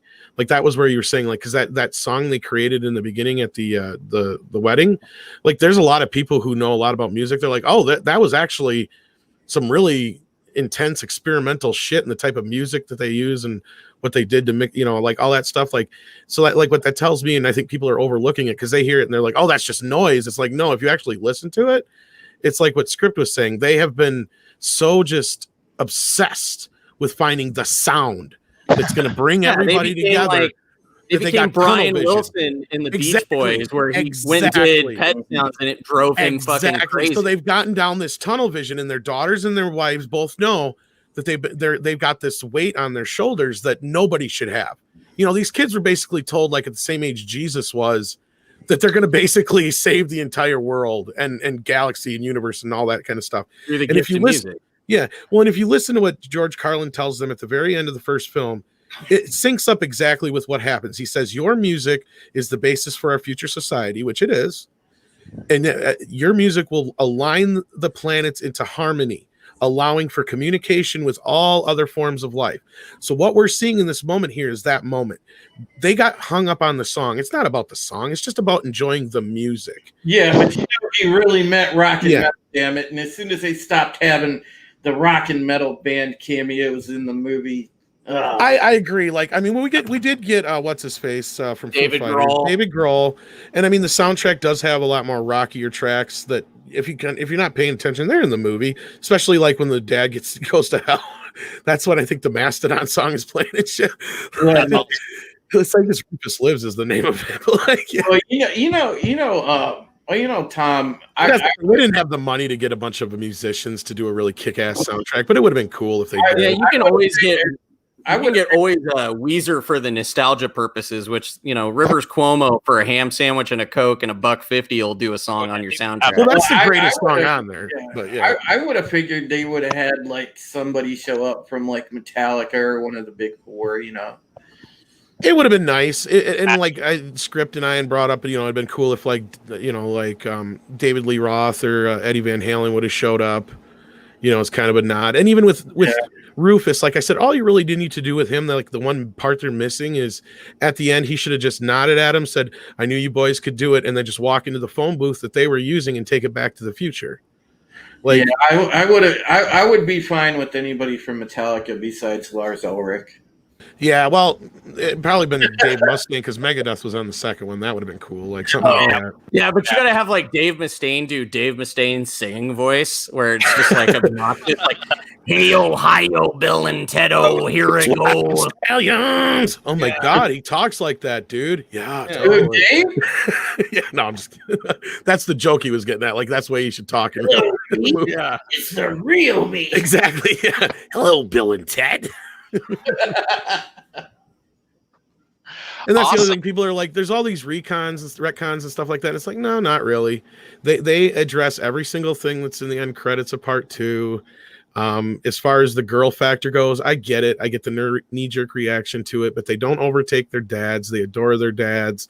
The men aren't tore down. There's many other things in this movie that if it was, woke, then they did a piss poor job of doing it. It's overall, it's just a good time. Like if you like the first films, like Bill and Ted were never for everybody. Like it's not like it's there's a lot of people. Best review. What's that? Bill and Ted's not for everybody. So if it's not for you, walk away. Well, that's the thing is like if you're somebody, because I know so many people when those first 2 movies came out that they're like, this is just ridiculously stupid. Same kind of stuff with like Wayne's World and Beavis and Butthead. It's you either get it or you don't. It's just one of those things. It's not Gone with the Wind. It's not Star Wars. It's not Avengers. It's not for a mass audience. It's for, it's kind of a kid's movie if you really stop to think about it, more of a family film. So, I mean, yeah, they get a little bit more, in depth into the hell and all that kind of business in part 2 and 3. But like, again, like you look at their version of hell's not really that bad. No, it's literally like a rock music video or a certain part of Burbank. Well, like they say in Bill and Ted's Bogus Journey, our album, we were totally lied to by our album covers. Yeah. So great. Soul Assassin says that Lars should take the time machine back to fight Napster again. Oh God, man. Yeah, I remember when Metallica went all like "get off my lawn" about Napster. Oh my God, they were like scolding people for downloading music. And look what they're doing now. They're selling blackened whiskey, which is distilled and manufactured with hard rock. And the waves of the music make the whiskey so great. They make the whiskey listen to Enter Sandman. Is that what you're telling me? Dude, I mean, Listen to it. well, My singing voice doesn't If sound you the will give me same. power, I'll give you that which I desire. In the distillery, they've got all of the whiskey sitting and fermenting, but just a bunch of speakers blasting 24/7 at the And vats. Lars is just sitting there screaming, "Listen to the music." I can't sit here and take Metallica seriously anymore when I see like how they look now, or see an interview with them now, and then like put on Master of Puppets, and I'm like, no. I mean, it's like friggin' like grandpas that are out rocking, It's like It's grandpa rock now. it's like, Well, geez, oh man, My thing is, it's like, James Hetfield doesn't sound the same anymore. Yeah. Like, you can literally listen to a track now and go, he doesn't sound the same. Where if you listen to Iron Maiden and you listen to Bruce Dickinson, and that guy's gone through some major Mondo shit with throat cancer and polyps, and there was a point where he wasn't going to be able to sing again. He came back and he sounds just as good as any studio album that Iron Maiden put back out in the 80s. And James Hetfield just sounds like an old, wasted guitar rock guy. Well, I feel like I'm more on what Raquel's saying. I'm like more Camp Megadeth, Yeah, right? me too. Yeah, I've always been more of a Megadeth fan. Legacy-wise, absolutely. Parrothead's right, and then as the whiskey kills itself, whiskey in the jar. I mean, the irony of the joke is they got rid of Dave Mustaine because they were alcoholica in the 80s and they drank too much, and then they fired his ass, and now they're making whiskey in their grandpa years. The whole rules for thee, not for me, just amplified to a million. Nano Reaper said Metallica got tattoos and became pussies. It's not how it's supposed to work. I'll take Symphony of Destruction any fucking day over Enter Sandman. I'm sorry. Like, if you gave me the choice, Absolutely. Into night. Yeah, everybody knows the song or now. Go to Hell actually over Enter Sandman, since they're I pretty feel much like the same song, if but your song can be played at a major league ballpark and have the entire crowd sing along, you kind of lost your edge there. yeah, if you throw on Go to Hell still to this day, people are like, "What the fuck?" Oh, I know. That's a metal song. Nano Reaper. Bury me now, 6 feet down my body. Yeah, when you're playing the opening to a San Jose Sharks game and you're like the go-to band for the San Jose Sharks, you've kind of shit the bed, Metallica. Or like Drew is singing "Sweating Bullets." You'll never hear that at a fucking, maybe at a hockey game, but what do you think, Script? Would they play "Sweating Bullets" at a hockey game? Oh, he's muted. Sorry. Yeah. At least, like, the Kings fans, which I come from, it's like you still have Slayer now that's retired, and you had Slash do the national anthem. So, Yeah, Slayer's another one, man. They got hella old, man. Oh, Jesus. Time makes fools of us all. Yeah, Especially when it comes to hard drinking metal icons from. yeah, they did not age gracefully, Slayer at all, man. no, I think I saw a photo of Vince Neil because, like, he's tripling down on being a Vegas Golden Knights fan after decades of being an LA Kings fan. And he's like, I'm all about the Vegas Golden Knights, man. He took a Lamborghini and decked it out in that god-awful gray and their team logos. Like, he totally butchered a Lambo. He didn't even put the gold on it? That's gross. Yeah, he put, like, the really obnoxious, like, side shoulder patches on it. And I'm Do like, you expect anything else from Vince Neil, though? No, that's par for the course. Kind of at this point, Vince Neil can do whatever the hell he wants. Well, Yeah. I was going to say, I think that time he hit his head that he was supposed to die. But Death, he beat him at checkers and got to come back. And I think he had a cocaine snorting competition with Death, and he just won because he literally snorted a metric ton. And Tommy Lee sitting on the side going, yeah, dude. Grim Reaper is just like, I cannot do that much coke. That's crazy. Parrothead says Barney the dinosaur is harder than Metallica. I love you. Didn't somebody go and do that once? Take like one of the Barney songs and I'm add sure, metal to it or whatever? I feel like every song has had a metal cover of it. Yeah. Of it at this point. All right. So yeah, like back onto the news now that we're an hour into the show. Yeah, I was gonna say we'll pick up bounding into metal next week. That's along what with happens Yeah, when yeah. you invite somebody who is a chronic ADD kid. I apologize. There is no offense taken here. I love talking about aging rock stars, and Alpha J told me that Alex Winter actually did a documentary on Napster that's apparently pretty good. So it all comes together. But on that note, talking about things that didn't age well, let's move on to our first story of the night. Like Tom said, about an hour into our show. And let's talk about, let's pull this up. Allow. Everybody's favorite, Amber Heard. Wah, wah, wah. Yeah, see all that enthusiasm, chat? That's exactly what I'm I picturing. saw a trailer for The Stand. It looks like they're going to do another TV run of that miniseries back in the 90s based on Stephen King's book, The Stand. And she's in The Stand. I was like, oh, dude, this looks great. You have Alexander Skarsgård. Oh, shit. She's in that new Stan movie. Yeah. It's actually an Amazon miniseries. Yeah, they've been Okay. making that for a while. Whoopi's in it. Yeah, Alexander Skarsgård's playing Alexander Randall Flagg. Skarsgård. Yeah, and Cyclops is in it. James Marsden. Yeah, he's in it too. Yep. Yeah, no, I didn't it's know she was fucking in it though. Damn it. Yeah. yeah, that's unfortunate. I I was looking forward to it, kind of. So right, and not anymore. So the news that we got today was that Amber Heard is probably staying on for Aquaman 2. Today, Deadline reported that there was a response from Heard's lawyers in the ongoing legal battle between her and ex-husband Johnny Depp. And one of the papers talk about future court dates, when they can reconvene, when they can discuss everything. And in Depp's paperwork, he requests Depp requested on August 21st his suit be delayed to between March and June 2021 to accommodate filming on Fantastic Beasts 3. Production on the sequel was supposed to begin before January, but COVID-19 happened. And so Depp is requesting time, make sure we don't schedule it around that so that I can fulfill my contractual obligations. But then Heard fired back that she would only agree to that if it would not entail any prejudice to her, much less unfair prejudice to her schedule. Now, there's been no real confirmation. There's been no direct confirmation from either Heard, James Wan. Wow, I'm blanking on his name. Jason Momoa or Warner Brothers about Heard's status. But because she is, trying to clear her schedule and presenting her shooting schedule, everybody is assuming that she's trying to carve out time for Aquaman 2, especially because it lines up with the timing of it. Because Aquaman is still slated to set sail for a December 16th, 2022.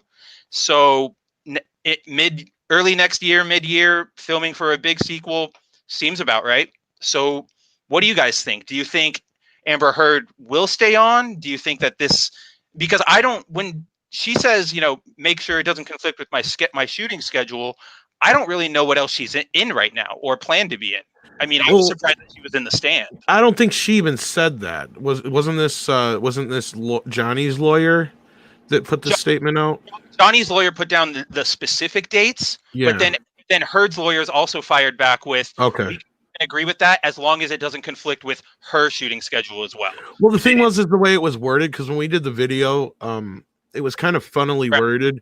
Like it almost sounded like I was going to say something to Andre. Like you can almost interpret this as she may not necessarily be in the movie yet per se, but she's just assuming they're going to be filming this. Oh, that's a good point. Because I'm like, this doesn't necessarily say it's like, because Johnny's specifically says that he is filming the third film on these dates, blah, blah, blah, blah, blah. And then like without prejudice to whatever, her filming schedule is. And then, like you said, like the comeback was like the anticipation of Aquaman 2 or whatever. Like, right. It was worded real funny.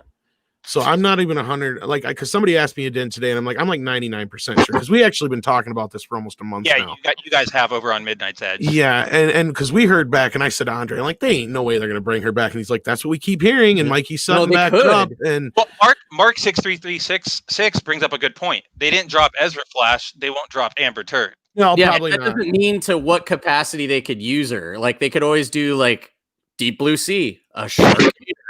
Like, or they could do the generic trope that they did in the 80s where she got magical aqua facial reconstruction surgery and a new redheaded actress is now Mara.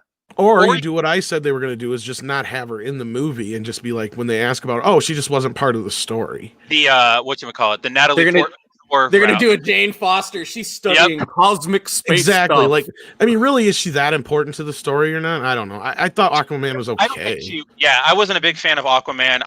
The only thing I really take away from it that I really liked was the Black Manta suit. I thought that was incredible, and it didn't get enough playtime. But I would have agreed with you, Tom, that she isn't that important to the story, except according to the Snyder Cut trailer, it looks like they're shooting new scenes for Justice League to bring her in. So I wonder if that means I thought she was already in it. I couldn't remember, and I saw people on the Bounding Into Comics Twitter feed talking about how about the opposite. So I was kind of just, well, she was in Justice League, but wasn't she just in there for like a brief second? Like in the version we have now, she was only in like one scene. But that's the thing, is I think Zack Snyder shot with her like 2 or 3 days or something like that.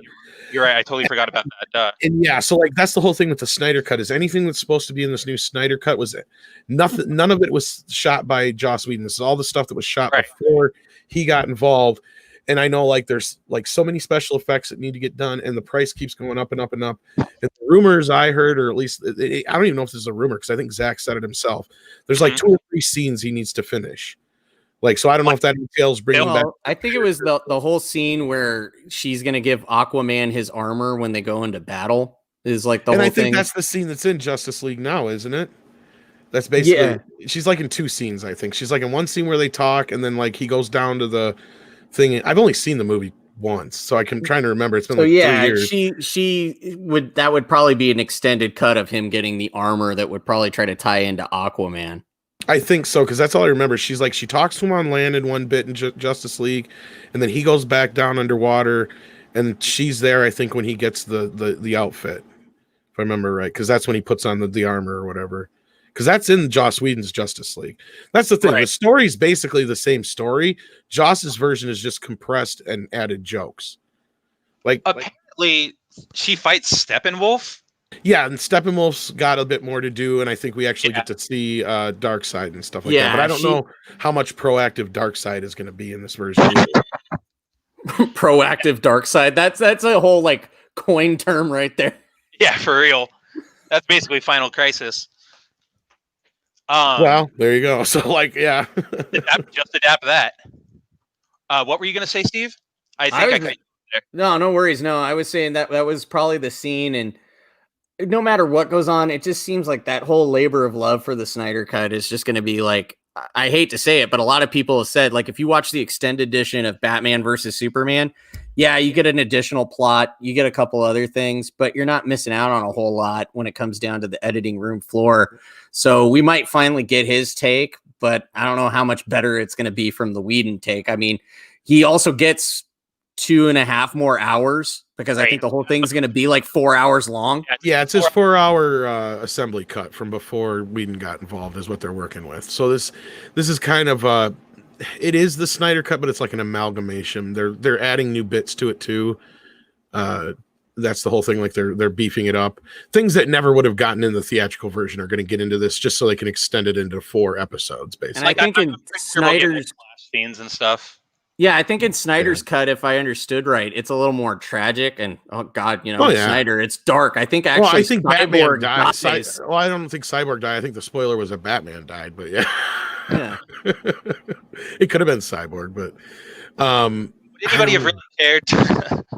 That's the thing. Like, I'm kind of with you, Steve. Like, I didn't like BVS, and the extended cut. Yeah, it helps a little bit, but I'm kind of in that boat that it's still the same fucking movie with all the same problems. Like, I know I get the fanboys. They're like, oh, but it's so much better. And even Andre says that it makes it better. But I'm like, yeah, but it's still the same fucking last half of the movie is the same movie. Nothing changed. It's not like they changed it to where they took away the death of Superman and all the Doomsday shit, because that's the problem with the movie. It's not like they reshot all the Lex Luthor stuff and whatnot. Yeah, we get a little bit more of Clark and what his motivation is on Batman. Yeah, that's kind of a neat little story, but overall, a lot of the stuff that got added back in, I just had to deduce on my own in the theater. Like, it's not like I didn't understand the movie. I understood the movie. It's just fucking stupid. And that's where I get sick and tired of some of the Snyder freaks come out and they go like, it's just too intellectual for you. You don't get it. No, it's like, I get it. It's just fucking childish and stupid. He went and overdid it. He made this thing like it's way over important, dude. It's Batman versus Superman. It's not that hard. It's really not that difficult. They were able to do it right, and they did it. The animated version is still the best one. The Dark Knight Returns with Peter Weller as old Batman is still holds up better than that Snyder movie. And if anybody wants to argue with me, go ahead, because you're just going to be wrong. No, I agree. It should have been Dark Knight Returns. The only difference I would have made is made Superman more heroic than he is in Dark Knight Returns, because in that he's obviously more of the fascistic villain. Yeah, in a way. But I mean, you kind of paint him in that way to Batman, and you don't have to do much else. You've already seen that. He's destroyed half of fucking Metropolis and shit like that. So it's like, you can see where Batman's coming from the start. You don't need much more motivation than he's got. And Superman, all he uses is just a pain in his ass. So you can see where he's just, it's not that hard to write. I don't understand why they overcomplicate it. I'm with you on that one, Tom. They really, like, I wouldn't even say overcomplicated it. They just tried to make it more deep than it needs to be. And yeah. Come on, he pulled a Martha. Once they did that in the movie, I was like, good God, man. They're both named Martha. Really? Their moms are named Martha. That's going to be the thing that's going to stop them from nearly killing each other. They've done it in the comics before where Bruce and Clark have talked about it. Like, wow, isn't that a crazy coincidence? Like, wow, it's a kind of a bond we share. Well, but the fact that Batman freaks out about it, that kind of is just like, okay, this is only happening to facilitate the movie.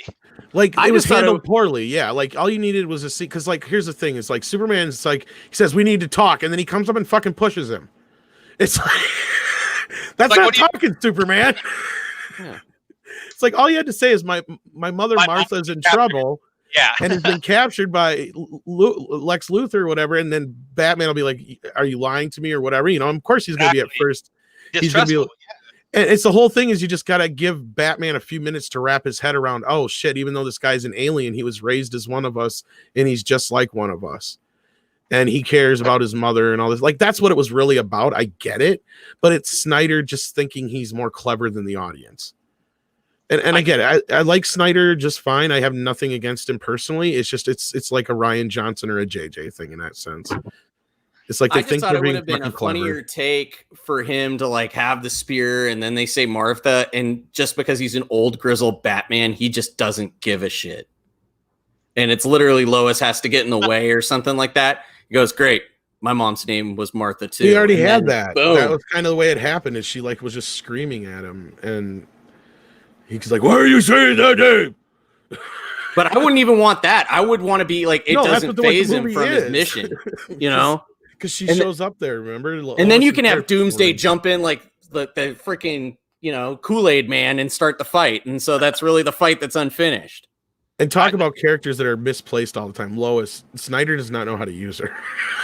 Really doesn't. It's kind of sad. She's, I think she's one of those characters too that shouldn't be that hard to write. It was like, why did you have even J.K. Simmons in it as Gordon? What was the point of Gordon in the Justice League movie? Nothing. What did he provide? Because they go off to like some Croatian country to go fight, Steppenwolf. So what the hell was the point of Gordon and all that? Nothing. Just to have him there.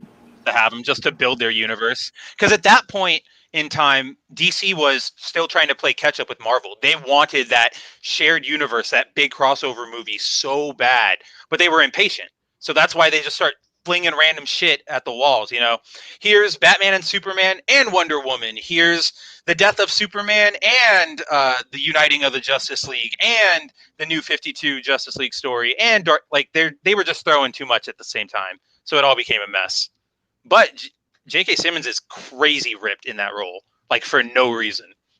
It's fine. We got a buff J. Jonah Jameson in the Spider-Man future. So unlike Alex Jones, which I know he's trying to portray in those Spider-Man movies with this whole InfoWars Daily Bugle, it would be a dope scene where he just laid Peter out with a punch. Like that would be time. Oh, I would love that, or at least try to. That would be great. Yeah. That's definitely Alex Jonesy. I'm gonna kill you because I can, but I'm eating too many fried chickens. Why don't we talk about the spiders in this country? Why are all the radioactive spiders turning all the children into freaks? He's a menace. He's a menace. Stole my underwear. I legally bought that, and he stole it from my office. At least he has a very hot aunt.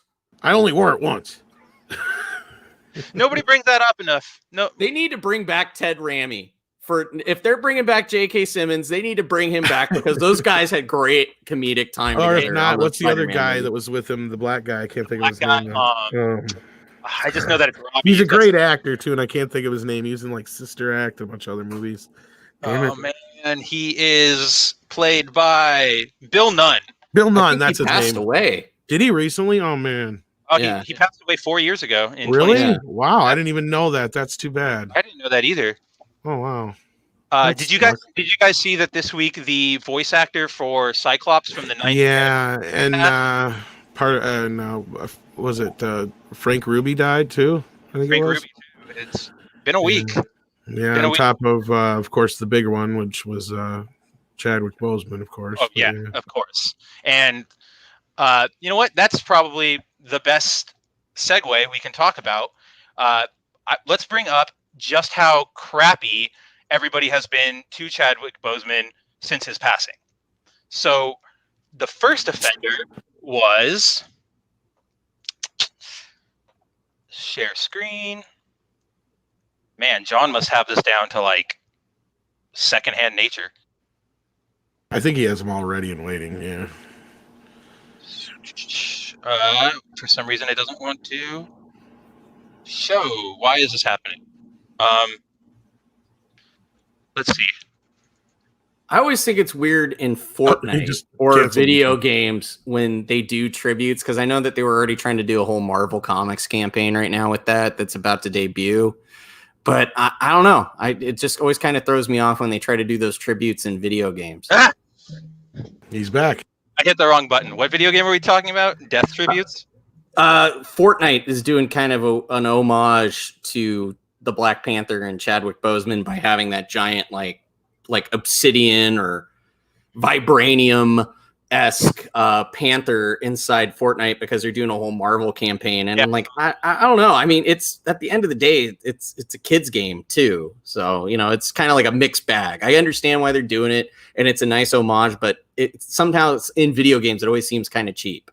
I agree with you. I think it's because video games as a whole package are meant to be like a product to make money off of. So it's kind of just like that icky in between of using somebody's death to get more publicity and players.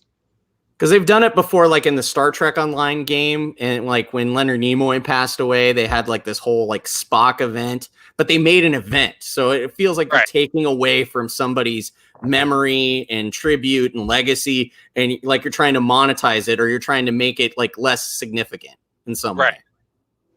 No, I can definitely see that and definitely agree with that. Speaking of Fortnite and Marvel, before we get to the Chadwick story, did you guys see that the new season of Fortnite, because it has those Marvel characters, it's canon to the comics? Yeah, they're trying to do some cross-dimensional event, and I guess there actually is a big bet on like the standard format of Fortnite where it's PvP. Like, so there's going to be some Galactus nebulous kooky event where like everybody's going to have to unite together to fight a common foe. I mean, it's just like it's too much cross-pollination. You're trying too hard to get different audiences that probably aren't involved in the same thing, and it just confuses everybody. For example, like She-Hulk in the comics right now is that giant hulking monstrosity, but monstrous, like looks like she's chugging creatine like 24/7, has muscles on top of muscles like Rob Liefeld's dream. Chugging creatine, she looks like she mainlines it in the morning. It's ridiculous. Stick it in my veins. But like that's what she looks like in the comics. But then in Fortnite, she's the thin, or not thin, but she's the more human, more feminine looking, like not like a bodybuilder from American Gladiators who misses the entire point of her character. Yeah, it's ridiculous. Mark 63366 says, "Can Cyclops and Wolverine kiss in Fortnite?" Not yet, but I'm honestly, give it a week. Marvel will screw up something, and they'll need to earn their brownie points back. So let's turn to what Tom brought up: the death of Chadwick Boseman. As we all know, Black Panther actor, Defy Bloods, Jack the 42, fantastic actor, fantastic man. I can't believe he kept his illness that well hidden and continued performing through it. Like, he was that ripped in Black Panther and he was going through chemo. That's insanity. Like, that is dedication and the best trainers that Hollywood can buy. But, so, upon his death, Screen Rant, literally an hour after, maybe not even an hour, Screen Rant published an article speculating on what happens next with Black Panther 2, which is, yes, a question lots of people had, but I think that there's a time and a place for it. And immediately after someone passes is not the time to start asking questions about your Marvel movie. People needed to calm down. But Screen Rant took it a step further and published this article: "Can Black Panther 2 still happen? Marvel's options without Chadwick Boseman." And it lit the internet up. Everybody from Kotaku writers to our Tumblr in Action followers to everybody in between was just furious at the fact that Screen Rant would do that. But conversely, we also had people who thought it was valid, that of course we want to talk about it because it was his big project. Eventually, Screen Rant, removed the article and issued an apology. Well, they didn't remove it. They removed links to it, but it's still up on their website. But every link to it now redirects to the original article they published announcing the passing of Boseman. But they removed it. They apologized. The author himself apologized and made donations. But I wanted to put the question to the panel. Do you guys think it was too soon to start talking about Black Panther 2 an hour after the death of Chadwick Boseman? Yeah, I mean, people were still finding out in the world at large what was happening. I mean, it was shockwaving people throughout the course of that night. So to interject some silly notion when people are trying to, honor somebody that they valued, that they worked with, that they considered a cultural icon that was beneficial to their own community and generous to plenty of other people while he was going through one of the worst hardships that you can begin to imagine. That out of all the types of cancer, gastrointestinal cancer is probably by far the worst. Absolutely. He soldiered on through all of that, and we didn't even know. I think that's really the level of heroism that you have to look at, and his work ethic too. Like, you never saw him falter. There never was a minute where he was publicly, like, you can go back and you can go, man, he was wincing, or he looked tired, or he was fatigued or hurt. He always put on a face to represent his brand and be a professional and signalize that strength as a hero and as an actor to take care of people. So yeah, it's tone deaf. Needless to say, it just looks really lame. Yeah, our fellow Bounding Into Comics writer, who can't join us tonight, but he's in chat, Don said, "That's like finding your friend dead on the floor and an hour later asking about what's in the will." But Donald, this is Hollywood, so that doesn't matter. No, Yeah, you guys are 100% fucking right, and it makes me sick that we even have to talk about this shit like right now, because it is like they haven't even allowed the family time to grieve. Nobody's even had time to let this shit register yet. Like, there's a lot of us who were questioning what was going on with him a few months ago when we didn't even realize he was sick. I mean, it's just come on, guys, it's not. And they were already talking. There was rumors already. They should have got ahead of this shit months ago. There was rumors leaking out that they were already going to have somebody else as the star, and that they were going to bring Siri or whatever the hell her name is up in part 2. And like everybody's like, what the fuck is going on here? What the hell did Chadwick Boseman do? That's when Disney should have got up front of that shit and been like, no, none of that's true. We're not even discussing Black Panther 2 yet right now. Things are still in flux, whatever, or something like that. Even though they did technically announce it. At this point, then they should have just, after this happened, the first announcement should have been like a week from now, been like, just, we're not going to do another Black Panther movie. We're not recasting the character, but they won't because it's Hollywood. No, but if they're smart, they should just leave it alone. He's had like 4 movies now. That's more than a lot of these actors get when it comes to these kind of franchises. He's kind of an icon in a sense where if you recast him, I think it would be dumb as shit. Like, this is just not one of those situations like with Don Cheadle. You can't just recast somebody like this, or Norton and Ruffalo kind of thing. And this is different. I even wonder, because I definitely think, if they're pulling from their comics content farm, they'll definitely go the Shuri being Black Panther route, which is fine, leave it alone, whatever. I agree, they need to leave it alone. But knowing that they're going to do this, it becomes a question of, will they recast Boseman, which would be awful, or are they going to try and do some really awkward off-screen type of death hand wave away? Either way you do it, it's not going to pan out well. And it didn't work out well for Star Wars. Look at that shit, because you got Rey going, but Leia, what if we do this? Then we'll lose, definitely. Then everything the Resistance has fought for is lost. Yes, but I had chicken nuggets for lunch, and that's all that matters. That's what we're gonna get. Like, it's like, because even if they try to do something to give him some kind of send off, don't. I think Endgame was more than enough for most people. It was a send off enough. Leave this alone. Don't mess with it till the MCU's done and gone. Then start anew. But you're right. They're not going to leave it alone. No, of course not. Even though with those transitions that you mentioned too, with different actors and stuff like that, I mean, we had a lot of time before we went from one Hulk to another Hulk. Right. Yeah. I mean, we had a whole couple Marvel films between when they introduced Ruffalo in the Avengers. There was a lot of people who still didn't even realize there was a connection there. Yeah. Because I mean, that's kind of like, that's an exception onto itself. I just feel that, with what's going on, I still think that you could still have those ensemble members in Marvel films, and maybe they could be you don't need to necessarily put Shuri in that role as the Black Panther. She was a Black Panther even after in the comics when T'Challa took it back. So if you want her in some capacity in Marvel films, like one of the Young Avengers or something, right, she could still be a Black Panther, because that family's kind of had that open door, kind of different people have been different Black Panthers throughout the course of Marvel Comics. So you could do that and still recognize that you're continuing the mantle of Black Panther, and maybe T'Challa could still exist. Or I just hate that they would go the route of they're going to try to find some off-screen death kind of thing to belittle the actor in the same way too. So I think it's just better to move on and do footnotes and still honor his memory than try to either 1, kill him, or 2, replace him. No, you just refer to him off screen, like Wakanda is doing their own thing. They're thriving, doing whatever.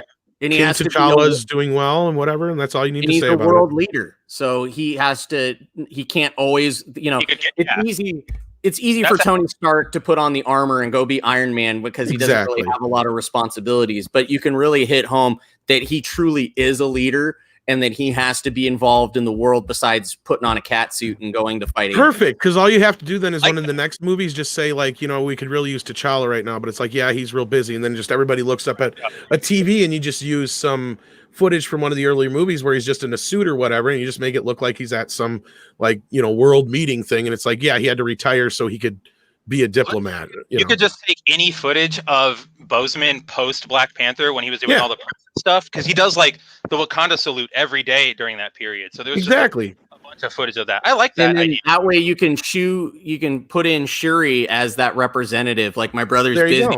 So he realized that we need a Black Panther on the Avengers, that we need a Wakandan representative. I'd be more apt to accept something like that and not have a proper Black Panther movie ever again until the MCU's done. Like, you just retire that franchise as far as like the Black Panther title, you know what I mean? Like, don't do a singular Black Panther movie again. You have, like you said, just have him off doing, diplomatic stuff. Have her come in as like the replacement young Avenger, because they're kind of setting that up anyway, with like this younger crew of Avengers and stuff. So I think that that's the best course. But again, I hate that we're even talking about this right now, like I said, because right now is more of a thing. Like, this guy, beyond what he's done in Black Panther, he was in 42. He was in Get On Up. I mean, he's in all kinds of other movies that were amazing. He's done so much shit for kids. He's done so much shit for charities. I mean, the stuff that this guy's done is being so overlooked just because of Black Panther. Now, granted, a lot of what he's been able to do is because of Black Panther, and I get that. And having Disney behind him did help a lot. I mean, that doesn't take away from any of his charitable acts he did before taking on the mantle of being Black Panther.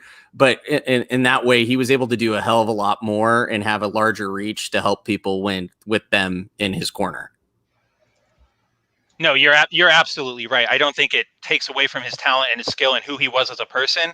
But I'm sure we all know that Hollywood is about who you know rather than how talented you are. So let's not get it twisted either. I'm pretty sure that whatever Screen Rant wrote, they were just trying to ride the wave. I'll it be bad timing.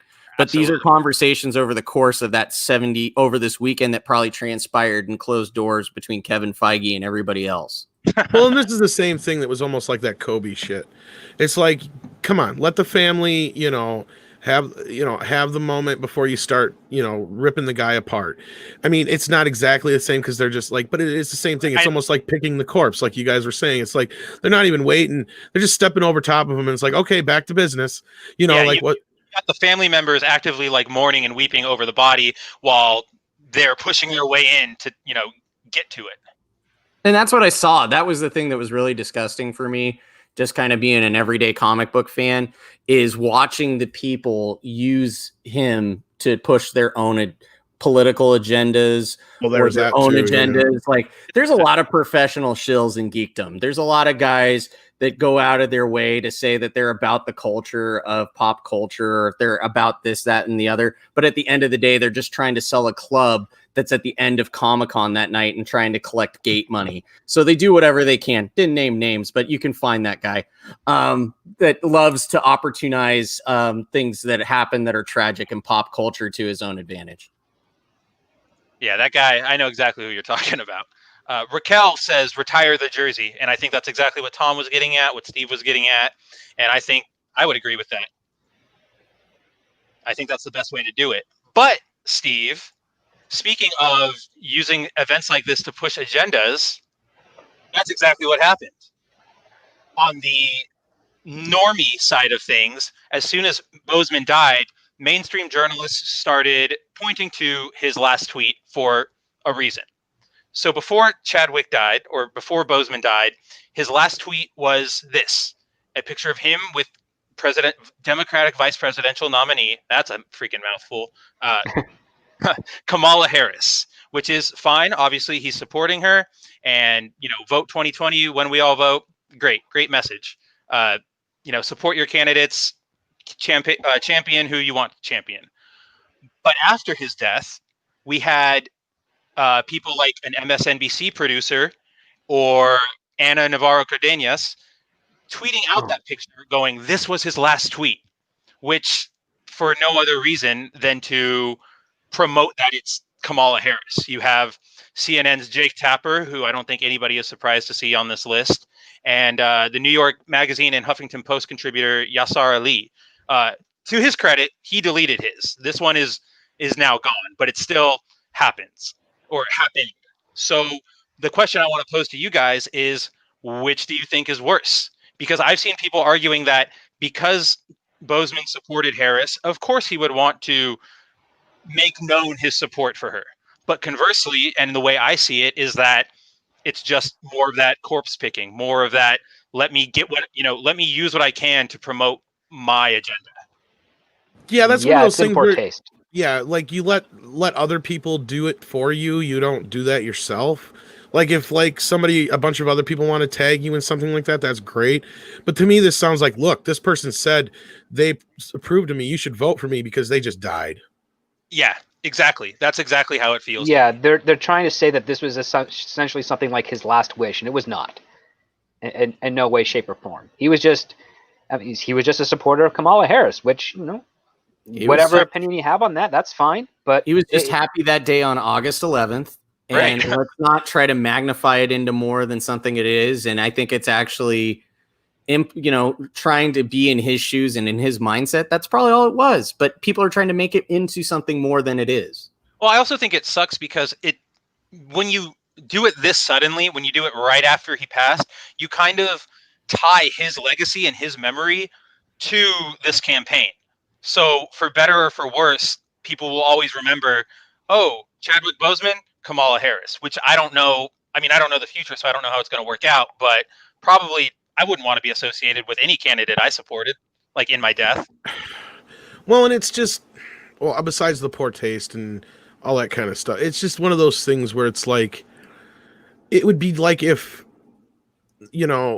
trying to think of somebody like, okay, I hate to say it, but like, William Shatner, he's always been known as the Priceline guy, right? It'd be like the day after he died, like Priceline were to just basically just go out and blast his face all over the place and go,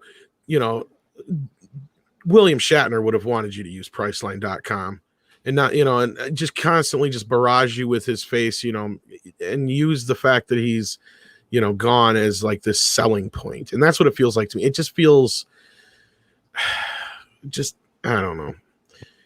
Yeah. So Raquel's asking, Script Doctor specifically, did you speak to this? What are the actual ways respect can be paid within the text/mythos?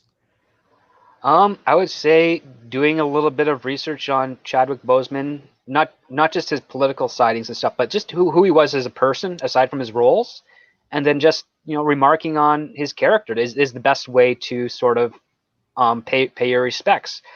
There's nothing to gain politically other than looking bad. When you try to do stuff like this. Well, is Raquel asking about what we were talking about before, though? I think when you were when you were away, we were talking about how the MCU. Let's.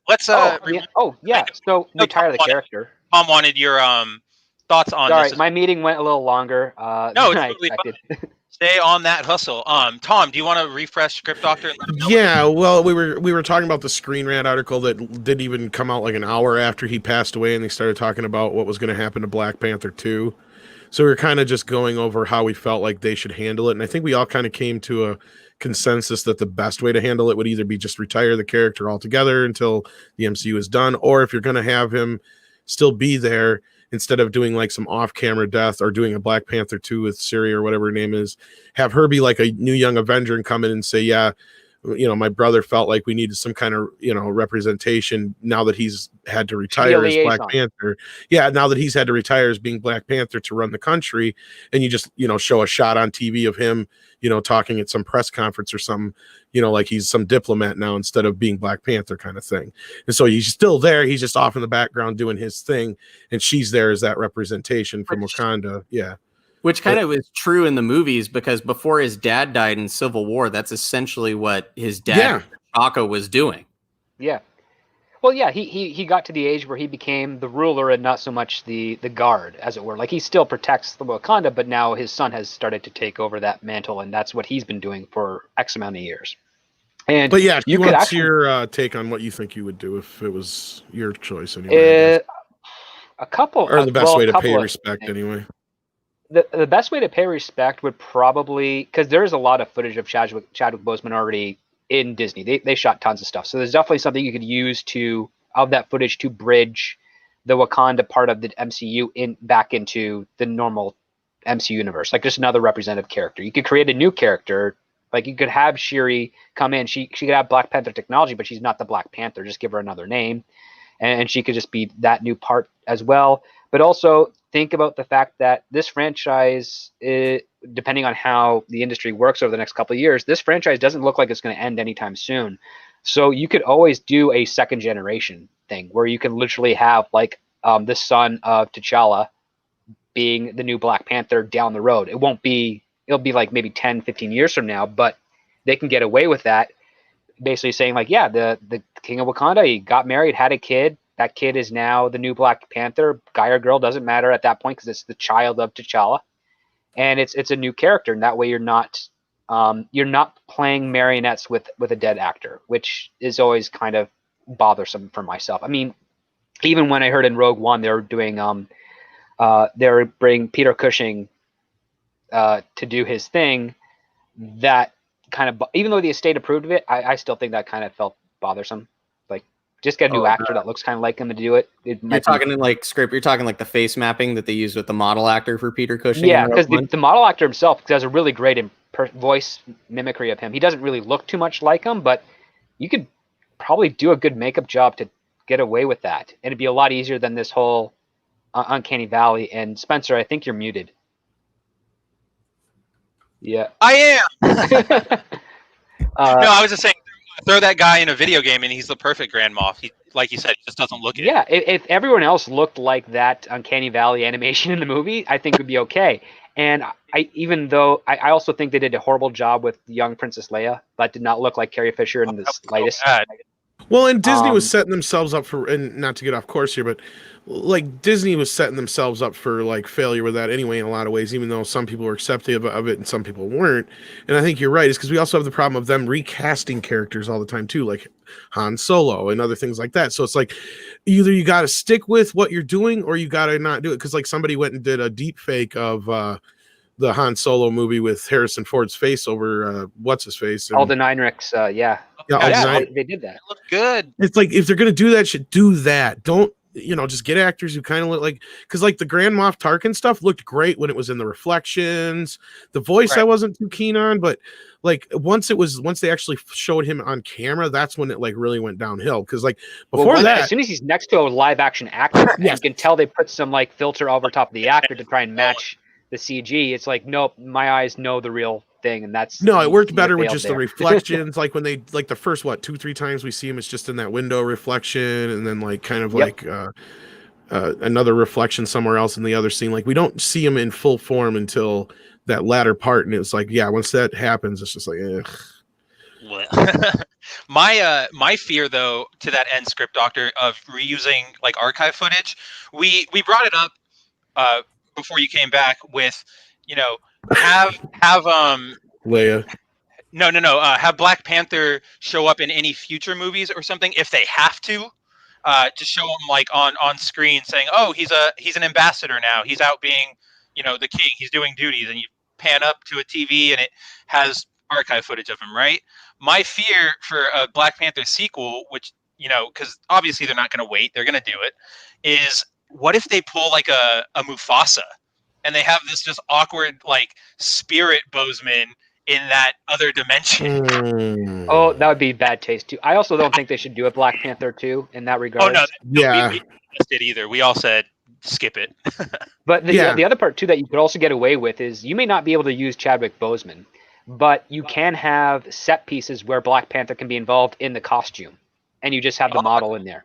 And you just throw him in there where he's still around, and you have plenty of quotes from Chadwick Boseman that can be repurposed for that without being insulting to his legacy.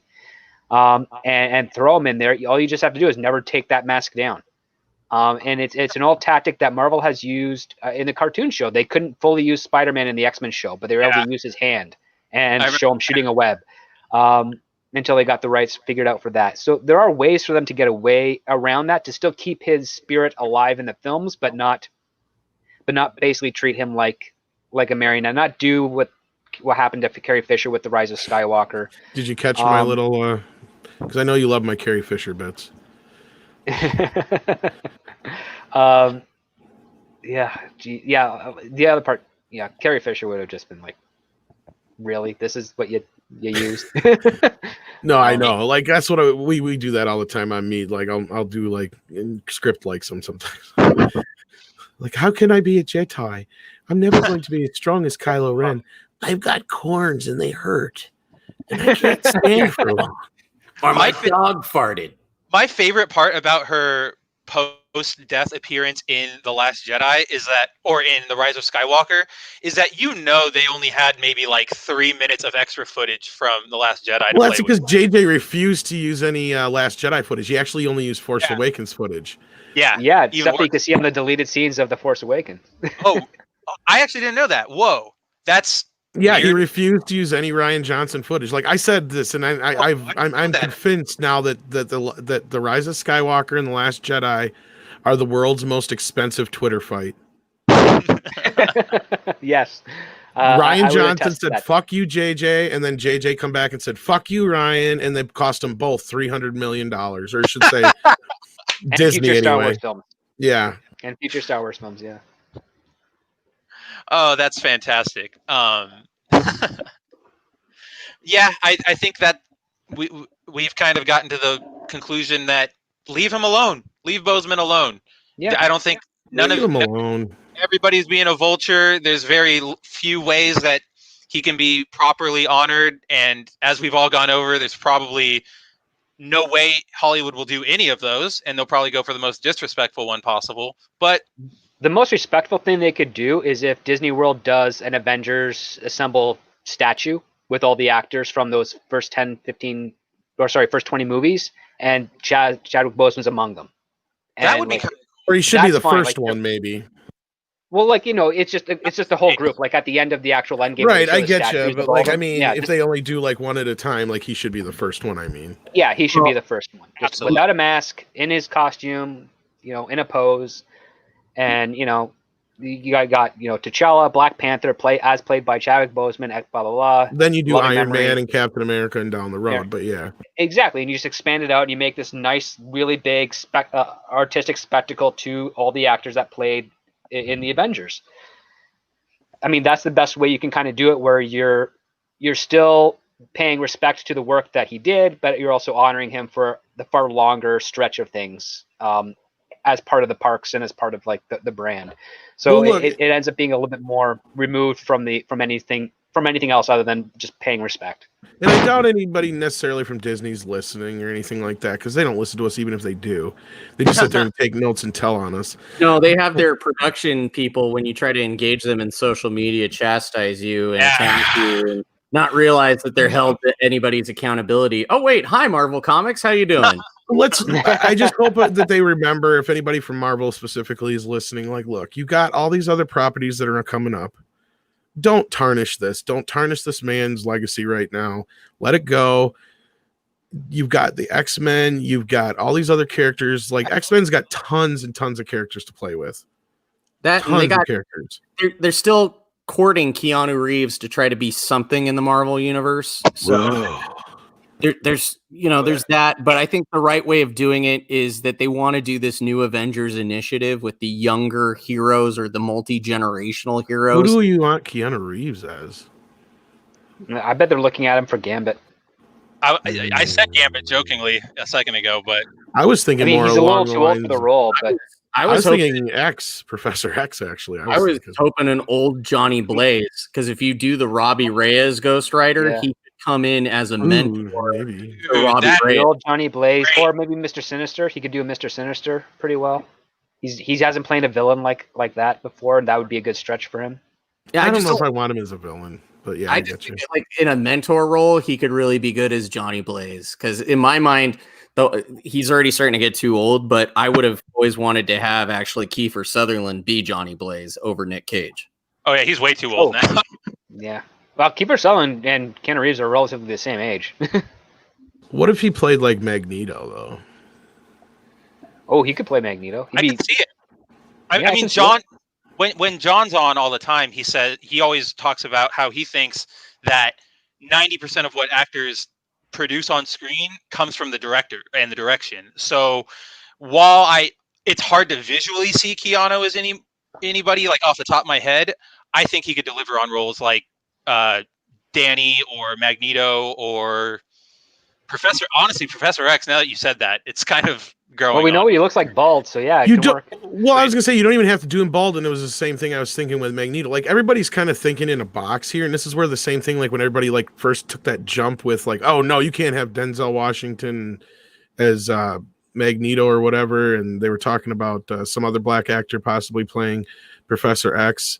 And I'm like, well, if you stop and think about it, the difference between the X-Men and a lot of the other comic book characters is those two characters are so rooted in their history that unless you jump through a bunch of hoops to explain why they're older than dirt, you almost gotta kind of move them up in some ways. So like having like Denzel Washington say play off like Lawrence Fishburne as Professor X or vice versa. Like that makes sense if you set them up with things like apartheid and the civil rights movement that were going on, time wise. If you kind of it goes because like it worked in the first movies 20 years ago because it was still age appropriate enough for those characters. You're getting past that point where it's believable. And I mean, I know some people are like, oh, well, yeah, you're going from 60 years to 80 years, really. Yeah, and that's always been the problem with the X-Men narrative is that Magneto has always been affiliated with the events of World War II and the Holocaust. So in order to do that, in order to create some legitimacy of why he's mad at the world, you would have to find an event that was equal in time that was just as bad, or a situation where he was like that. Like it would almost need to be like a Bosnia or a Serbia or something kind of former Rwanda or something of that. Yeah, I said. That's what I was saying. Like, yeah, you just find an equivalent. And I get it. At first, people are going to have a problem with it. But, okay, even if you go the other direction as Keanu is one or the other, he doesn't have to be the bald Magneto necessarily. I mean, I know that's the way he should be. But, like, there's just things you can do to kind of update the characters. But you got to find something that I can grasp onto him to say, okay, I can see that. And I could just sit there and in my mind, I'm thinking, okay, if you have like Denzel Washington be like you guys said from either like the Rwanda situation or apartheid or something like that, and he's like straight out of Africa. And yeah, it's Malcolm X and MLK, which they were actually kind of modeled after to begin with anyway. That was actually a happenstance of circumstance. A happenstance of circumstance. But yeah, like, and then, the other side of it, you have, like I said, like Lawrence Fishburne or somebody like that played Professor X, and they were big in the civil rights movement. Like that kind of a thing. Like they understand, it's more about unity, blah, blah, blah, blah. And then you have Magneto is like, no, fuck this. Everybody's fucking against us. So, it all makes sense. It plays into those character roles, and that's what's important. And I get it. It's sometimes you got that gut feeling like, no, don't do that to my characters. But you know what? We have those X-Men movies. We've got how many movies where Patrick Stewart played Professor X, and God bless him, we actually got to see him pass away on screen, and it wasn't horrible. You know what I mean? Like it was a shitty ending for the character, but it was a great movie. So like we got a great arc with that character. It's time to kind of move on, I think. And I mean, I know that's tough for some people, but again, I'm willing to hear anybody's take on that for sure. I think they actually had a really good thing going with First Class and how they started things there with Matthew Vaughn's part. Because otherwise you have to put it time period. Definitely. Yeah. I'd rather have it as a time period series because there's just something more.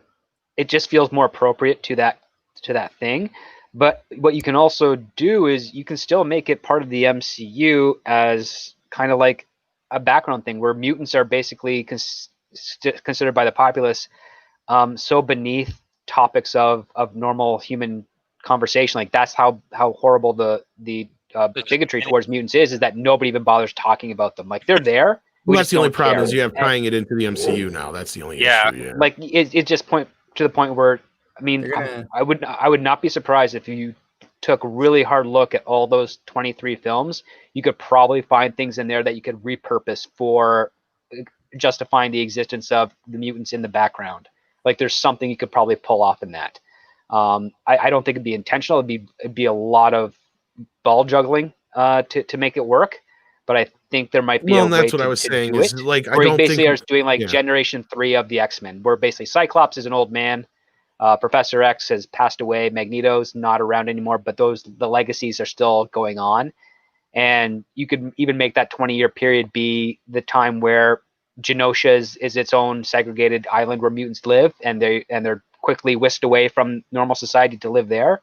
And the resurgence is that, okay, they decided the walls have come down, mutants want to reintegrate with the rest of the world after the Thanos snap.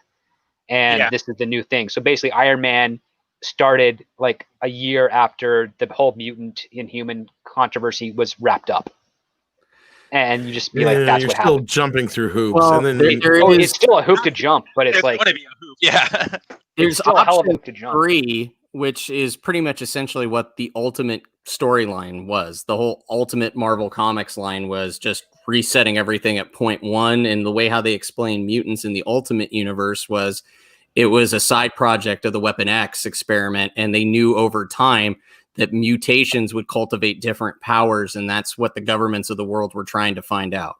Well, look, you have a situation here. Like, look at the original X-Men movie. Like, they knew there was mutants, but they were able to keep them down. And you're right. Like the next whatever the First Class, that's what it was. That movies did okay, but you've got like fucking 3 or 4 storylines going on now that were basically killed, and then New Mutants is the end of all that, right? If you don't count a Deadpool 3, if it ever happens. Now, the thing you have, though, is like you've got so much of that crap. We need to just kind of start. We need a reset button on this.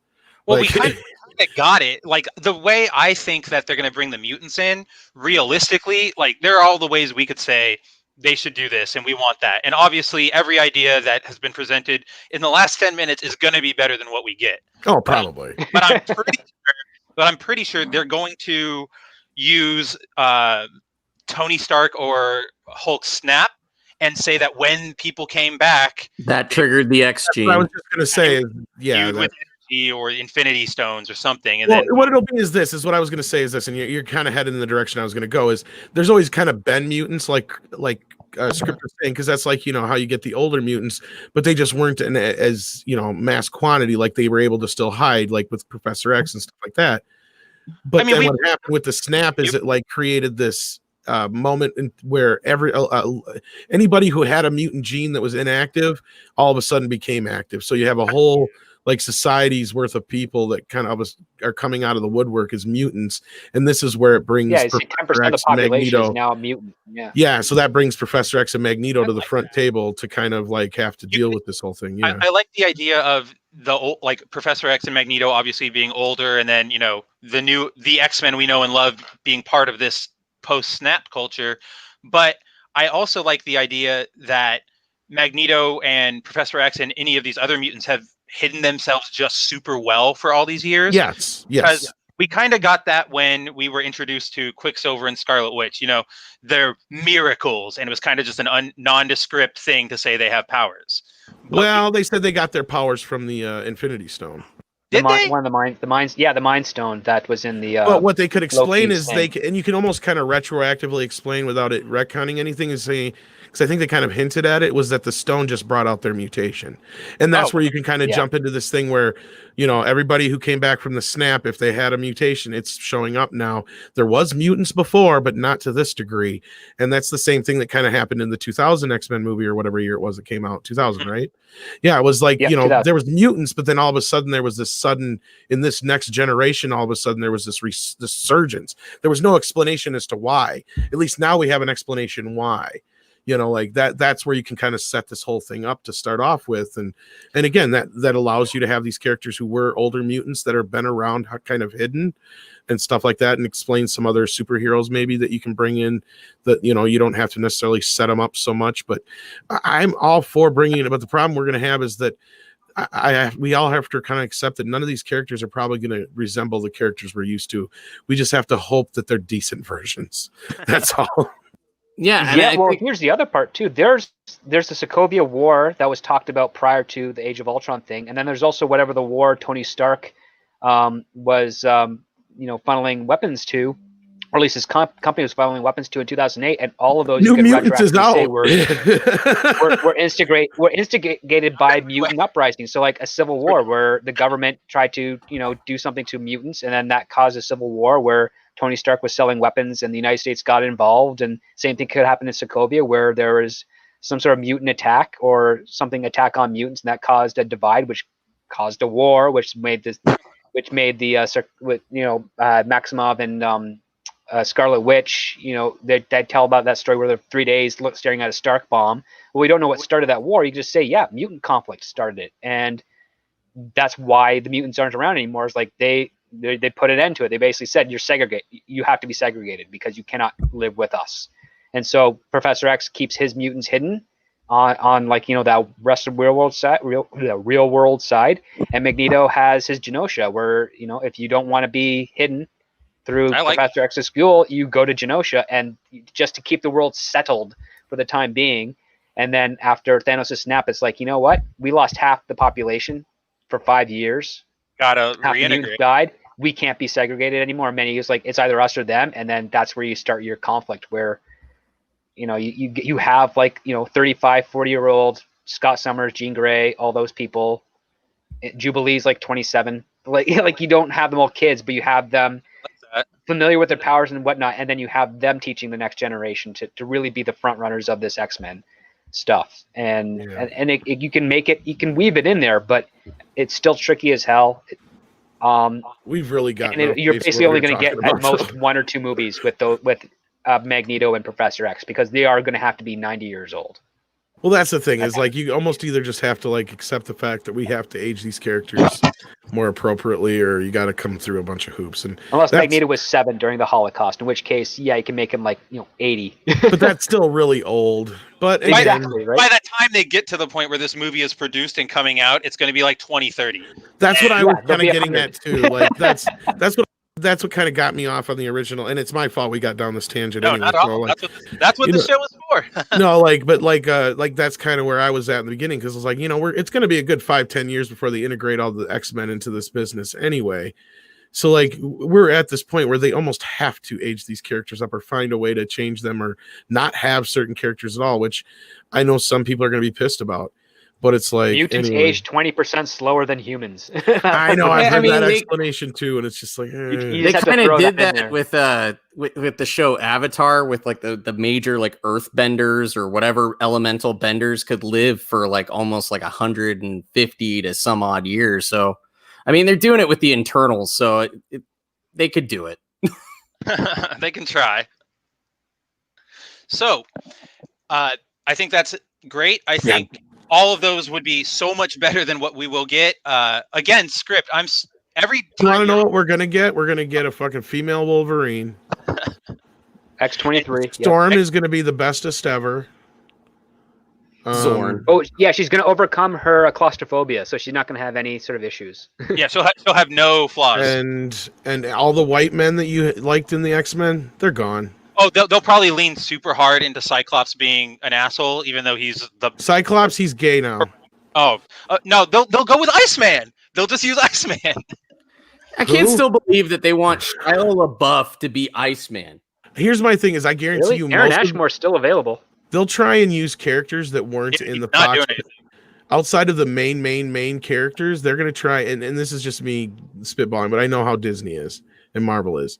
They'll try using any characters that weren't major characters in the X-Men that we know, outside of like Wolverine, Cyclops, Storm, Jean Grey, Professor X, and Magneto, maybe. Yeah.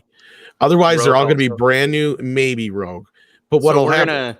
I think they'll all get Marrow, Maggot, Forge. The more obscure X-Men. Havoc. Well, no, someone in our chat said Keanu Reeves should play Forge, and I kind of got behind that. I don't remember who it was now. He's not Latin, though. I wouldn't be surprised, though, if they try to pull out like a lot of newer or lesser-known X-Men, or X-Men that we did not get to see in primary roles in the old. Strong guy. Like there may be some that have been in the older movies that'll pop up in more primary roles. Like I have a feeling like they'll have Jubilee and what's her face that Ellen Page played. Kitty Pryde. Kitty Pryde will probably have a big, like a lot of the female characters will probably be more up front. Probably use Colossus because of Deadpool.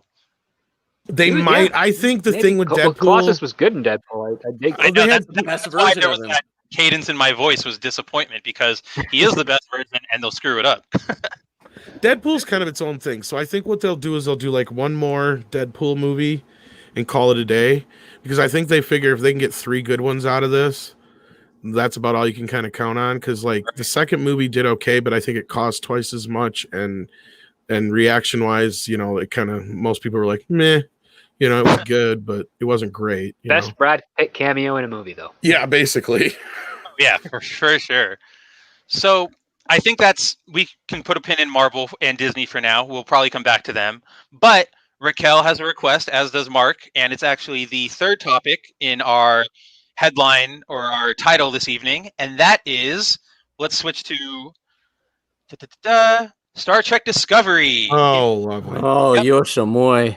Speaking of this kind of crap, Star speaking Trek. of the Yep, new no, captain. exactly. Yeah, Star Trek Discovery Season 3 to introduce transgender and non-binary characters. So They've today, had those already in Star Trek. exactly. So Yeah. today we got the announcement that Ian Alexander, who played Lev in The Last of Us Part 2, if anybody played that garbage or watched, what is that show? The OA? I believe he was on The OA. So that's him. He's a trans kid hanging out. And then we have Blue Del Barrio, who's a brand new actor, and this will be their very first acting role, period. And they'll be portraying Adira, a non-binary character who bonds with Lieutenant Commander Paul Stamets and Dr. Hugh Culber, the first same-sex couple in Trek TV series history. So that's what we've got to look forward to in the third season. But like Script Doctor already said, we've already seen them before. We've had genderless and sort of trans characters in the form of, at least the one I knew off the top of the head was the Janai, which was an entire episode over Zero gender. Wasn't Yeah. there like the Binar or something like that too? There's also the Binars. Yeah, they're a binary species, but they have no gender. It's like So they don't They're get it. That was exactly the what whole they're episode. trying. Yeah, that's like the whole thing they're trying to do. It's like, And- Yeah, and so the trans character will be a Trill, and we've literally already seen this with Dax. Yeah. Like that's DS9. and the other symbiote with Dr. Beverly Crusher. Oh right, yeah, that one too. Yeah, so we've treaded this ground before. It's just I don't. It wasn't woke enough. It needs to be more woke. what the fuck is all over that kid's face? He's got really bad acne. Oh, I'm poor guy. sorry, poor guy. It's okay. All the fucking hormones you're taking. Oops, did I say that out loud? I'm sorry. Or, No. or that's actually Well, not. bad. Irish Stephen Bear did say that he could have gone further for Deep Space Nine in some regards, and he didn't want to say check that box. And I'm like, dude, you didn't have to do that. Like, I know. Yeah. baby steps is always the best way when it comes to normalization of topics. And what we're seeing here in Discovery is these are not baby steps. I didn't mean to blow These anybody's are eardrums out there. pontifications. They're not doing anything fun or interesting with these characters. Because when you read the descriptions of both of them, they're just boring. It just It's sounds just- boring. I don't see anything. I They hope there's sound something like cool. But characters. They sound like characters that would be the like episode of the week appearances. You know, like this week we're dealing with a character who's bonding really well with the gay couple. That's great. Yeah. Let's investigate that for a week, and then they're they're a good they're- child. Yeah. Yeah. So They're now, a good child. transgenders Honestly- where they've actually had the transition, right? It's Sorry. sad when the Orville, which originally started off as a parody of Star Trek as a whole, had a better episode discussing gender and gender identity. Yep. And they didn't need to bludgeon you over the head about it and say get on or get off. Like that's really what this new version of Star Trek is. It's like you have to agree with everything to the point like you can't have a discussion or a dialogue. It's like, well, then you're just not Star Trek, and you're like, what the hell? Well, somebody, No, I'm not. if you wanna share this down here at the bottom here, I got my Twitter. I'm sharing here real quick. Let me grab that. I had the perfect response, I think, to this because Glad had to say something Of about it, course. and me, I got tagged in this, of course. My response: who cares? Don't care about the original characters. Don't give a crap about what's between Poochie's legs either. That is actually the perfect response. I don't give a shit about Mikey Spock. I don't give a shit about any of the new characters they've introduced me to. Why should I give a shit about this one? Man, I haven't given a shit about characters they brought back. I'm still angry about Picard's angry, and I didn't even angry. I'm still angry about Picard's ending, and I didn't even finish the show. I just know what happens. Well, I mean, it's like the whole thing about Picard. It's like they didn't even put Geordie LaForge in it, and it's like who really had the truest relationship in Next Generation with Data? It's like Picard almost felt like the dude at college that tries to create a fake relationship with somebody that they were in classes, but it's like, no, we didn't hang out. We didn't do anything, man. I hung out with Geordie. Like I don't know you. Yeah, we were acquaintances, but we were never friends, bro. I like knew you through him. Well, that's the next gen movies. They tried to make Data the Spock to Picard as the Kirk in those films, and it didn't feel as genuine. First Contact got really close, but once you get into Insurrection and then Nemesis, it just felt a little bit too forced, too odd. Geordie was really the guy in the show that was Data's best friend, and yeah, I mean, the thing is that they really could have done with Picard that would have been way better is bring in Denise Crosby as Sela and have Data reconstituted back, have issues with dealing with her because Data's emotion chip is intact and he still has feelings for Tasha. That's just never go away. Retroactively, they hold on to her. So every time he looks at her, he has to turn off his emotion chip because all he sees is Tasha Yar. And this woman is nowhere near behaves like Tasha Yar. So it causes him issues. And that's him reconciling with, whatever his new model is, like a more human looking body that was created for him. That would have been a great Picard series that you could explore, especially if you wanted to integrate the Romulans and their whole conflict with having being a species without a home planet. But no, they didn't go that route. They went the route of every single person has their own story idea for what this universe is like, and they're going to have a tug of war in every episode to the point where we get this jumbled mess with a terrible ending. Yeah, I mean, and we all know season 2 of Picard is going to be about binary identity because now he is an artificial human being. So now he has to understand his place in the universe and where does he associate? Does he feel like he has strings to his previous culture, or does he want to be a part of this new android I've got culture? no strings. I'm a real boy. But I mean, we all know that's where it's going. And it's just like, come on, man. Like, you guys didn't even try. You said you were listening to fans. And I think you just rode that wave. We were talking about a wave previously about Chadwick Boseman. This was riding the wave of nostalgia where we're like, hey, we're bringing people back. Aren't you happy we're bringing people back? We're not going to tell you how we're going to bring them back. We're not going to tell you the agenda that we're going to be pushing on you over your head and beating you into nauseum with it. But we brought the people that you like back from the 80s. They'll be the ones, they'll be our mouthpieces. Yeah, exactly. Oh, and what do you want to bet if they do get season 2 off the ground that Data is still going to be in there, but he's going to be like an echo or a shadow in Picard's artificial brain that talks to him and helps him get through things. Don't. Oh, man, you're doubling down on the Jiminy Cricket. Oh, yeah. I mean, they're going to realize if they get the money to start production and it goes Is to that production. you, my conscience? Or is that they're Data? going to realize that Data is going to help them get over some story humps. And the only way to do it is be like, hey, we had Data live in that artificial world in that USB drive. Why not have him live in Picard's brain and be able to maybe even have something where he projects that holographically outside of Picard's eyes so he can walk around and interact with people. And then are we going to also in that same notion, Script Doctor, are we going to have a holographic version of Locutus telling him to do bad things on his left shoulder? I would not be surprised if they said, "Oh yeah, there's this echo that we copied from your brain of Locutus, so he's also going to be the other person." So it's Data and Locutus fighting over the control of the symbiote of the synthetic Picard. Oh, I'm so bored with that type of storytelling. Sign back on, Mr. Picard. I'm sorry. It's okay. I forgive you. I'm a real boy now.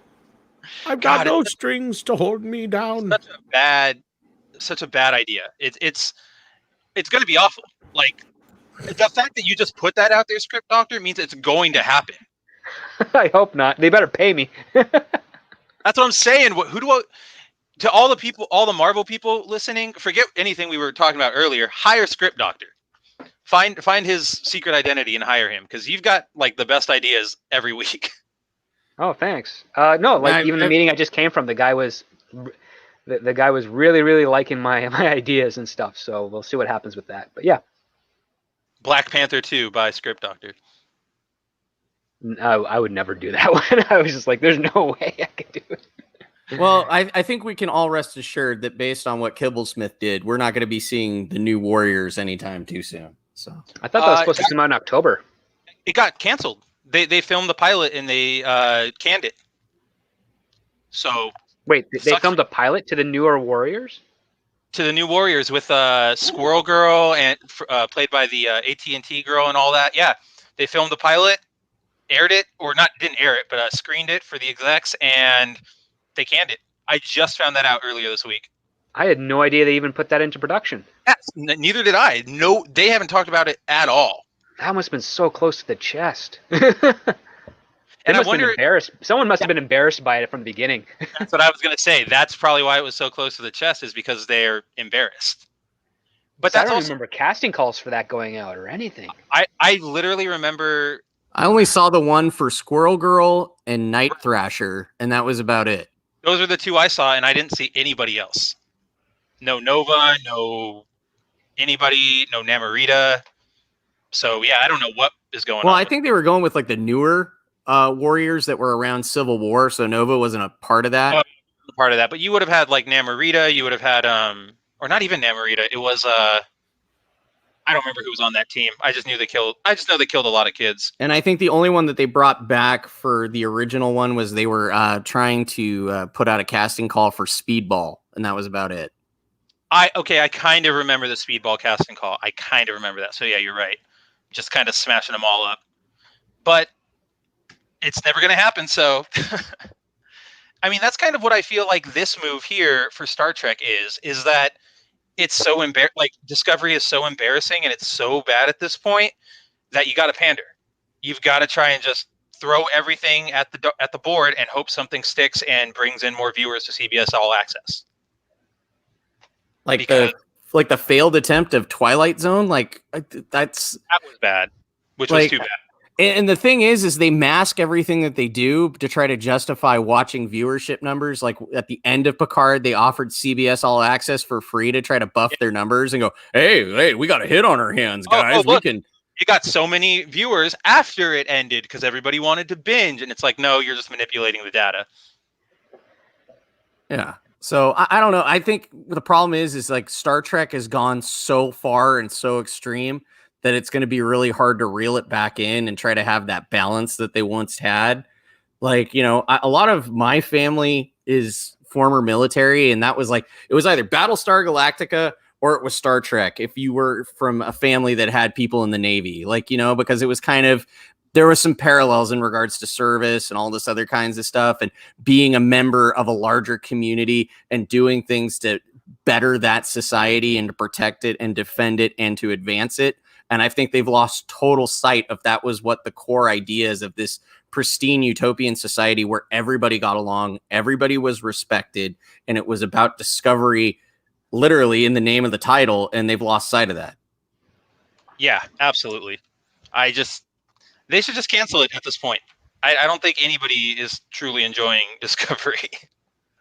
But let's move from one flailing sci-fi franchise to another with today's big story about John Boyega.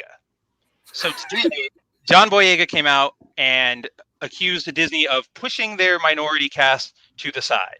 So earlier today, we got a GQ interview with Boyega, which, by the way, I feel like GQ interviews are the only good journalism left, aside from all the work we do here at Midnight's Edge and Bounding Into Comics and Script Doctor's channel and Pegasus One, of course. No, I don't talk about news on my channel, but yeah, I guess so. I only talk about New Japan Pro Wrestling and toy unboxing and crates on mine. So even that toy unboxing is toy news, sir. yeah, I have to agree with that.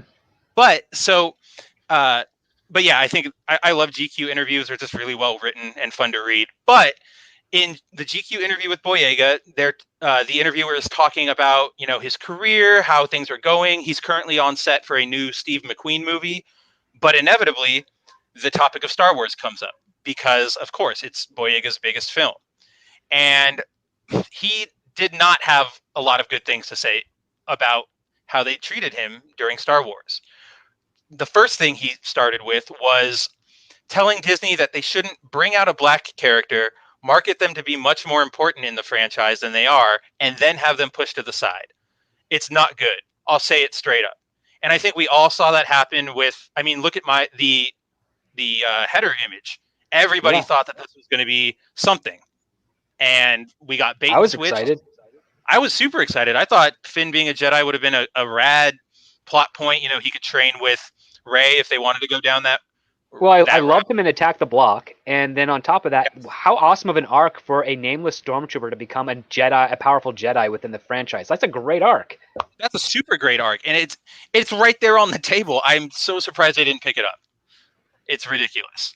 But Boyega continued saying that Disney knew what to do with Daisy Ridley, you knew what to do with Adam Driver, knew what to do with these other people, but when it came to Kelly Marie Tran, when it came to John Boyega, fuck all. which is pretty true considering what happened. I mean, both of these characters are barely in Rise of Skywalker. And not only that, you could tell he's directing that more on Rian Johnson, because that movie is basically a waste of time. There's no character growth. It's a lot of distractions. It's trying to be something it's not. Like, he doesn't understand. Like, Rian Johnson based it off a whole bunch of other films, and I don't think he understood what those films were. I think Rian Johnson watched a Thanksgiving Day super block of Battlestar Galactica at home and tried to take his own version of it, because essentially, if you look at it, that entire plot is the rebels running away from the First Order, the Resistance. Yeah, and even with the ship ramming into the hyperspace ramming, they had something like that with and I pointed this out, I think last year when we were doing the Pegasus Actual podcast in the early days, Drew, if you can remember that, where there's a ship that is going to like drive its way into the fleet. And it's like I think it's episode 33 or the episode right after that. And it's like, hey, Rian Johnson had that same tactic with the Last Jedi. He just have one ship that fly into the fleet to take it out. But he just flipped the script. He just said, okay, it's the good guys that are running their ship in there instead of the bad. So it's not even all that original. But I think he used something like an outlaw movie, and then some sort of like traveling film that he showed his production staff. It's like, this is like tone that we're going for. And he may have nailed the tone, but he didn't capture the heart. And no, not at all. He missed that part. But there was plenty of Canto Bite in it, damn it. We needed all those existential gambling scenes, a kid with a broom that didn't pay off into anything, and them crash landing, bumbling onto a planet and getting captured. Oh, no, but remember, we were introduced to the Codebreaker, that super important character that took up 90% of the movie. That wasn't the Codebreaker. Because they reached back to Maz Kanata, didn't ask anyone among the rebels, hey, any of you guys know how to hack things? Like, or Maz there's Kanata. astrometric droids here. Why can't BB-8 do it? Maz Kanata could have also given a better hint. She just said, like, what? He'll have that blue flower on his lapel? Like, you can't say, name. like... Just give me a damn name. Or be like, hey, it's a white guy with a mustache. Look out for that guy. Or that would have been the perfect time to introduce Lando. We have a liaison that can get you in and meet you with that guy, and he's willing to broker the deal. That would have been great. But he knows how duplicitous the First Order and the Empire can be, so he's good to have in your corner. And it's like Lando runs the casino now. That's kind of Lando's thing. He runs stuff. Why, hello there. Of course, I'm the head administrator and organizer and head of Canto Bite. Would you like some? Oh, you illegally parked your ship? Don't worry about it. That's a piece of junk. We'll fly over it. We'll help your friends. No, that would have been fantastic because Billy D as Lando is always fun, but. Why would we ever get anything fun in these movies? Instead, we honestly just see one of the generational characters make good. It's like this new series of movies, they shit on Han. Leia's kind of a bumbling leader. You know, Luke is a failed Jedi in his own right because he went on nerd rage and tried to attack his nephew. It's like, why couldn't we see like Lando, one of the guys that we would never anticipate, like actually make it in this world and advance himself? Like, it shouldn't have been Haldo. It should have been Wedge Antilles that rammed that damn ship down the First Order's throat. Yeah. And there should have been a consequence for them doing that. Like, no hyperspace travel in that sector for a while. So basically, they're stuck on that planet until a ship can reach them. And then once they get that ship, they have to fly, hours, days, or weeks until they get outside of that field range where the hyperdrive exploded so that they can actually get to a new planet in a reasonable time. Like, you have to have a consequence as to why you don't hyperspace ram. And my option of that is basically you hyperspace ram, you destroy that area of hyperspace entry. So you cannot get in there for like decades. Like it breaks that tunnel because you're... Yeah, it collapses the tunnel. You have to have a nav computer to reroute the whole thing. But the hyperspace itself is unstable, so you can't enter at that point anymore for decades. Which is why they couldn't do it at Battle of Yavin because they still had to evacuate the rebels from that planet. So if they hyperspaced into the Death Star to destroy it, they wouldn't be able to evacuate the planet because, another fleet of Star Destroyers would just be right on their tail and then corner them off. I like that idea. It sucks because this is so much better than what we actually got. Every time we all talk on this panel, I'm just rolling my eyes at what we did get because everything else sounds better. I mean, of course, being like having a dog turd thrown at me would probably be better than watching Rise of Skywalker again, but still. At least get your heart racing, that's for sure. it would get my heart racing. It would be a story I would want to tell other people about, The time I almost got hit in the face with a dog poop. What story would you rather hear? The Rise of Skywalker or the dog poop story? It'll be the dog poop story 100% of the time. But back to Boyega. So the interviewer asked him, like, did you have a good experience? Did you have fun at least? And he said, so what do you want me to say? What they want you to say is, I enjoyed being a part of it. It was a great experience. Nah. I'll take that deal when it's a great experience, that's a huge statement right there. To me, at least, that's Boyega saying this was awful. None of it was good, which is what we all kind of knew. Then he goes on to say they gave all the nuance to Adam Driver, all the nuance to Daisy Ridley, and that Daisy knows this, Adam knows this, everybody knows. I'm not exposing anything. So it seems like it was kind of an open set secret, or not even a secret really, just kind of, I would assume it's the Disney mandate. It's Disney saying, put Kylo and Rey as the face, and I don't care what you do with everybody else. Could be, yeah, absolutely. He also went on to say that he was the only cast member who had their own unique experience of that franchise based on their race. And he goes on to explain, it makes you angry with a process like that. What about Kelly Marie Tran? Yeah, exactly. Sorry, I didn't interrupt you there. But no, you're right. You're totally right. It takes you much more militant. It changes you because you realize I got given this opportunity, but I'm in an industry that wasn't even ready for me.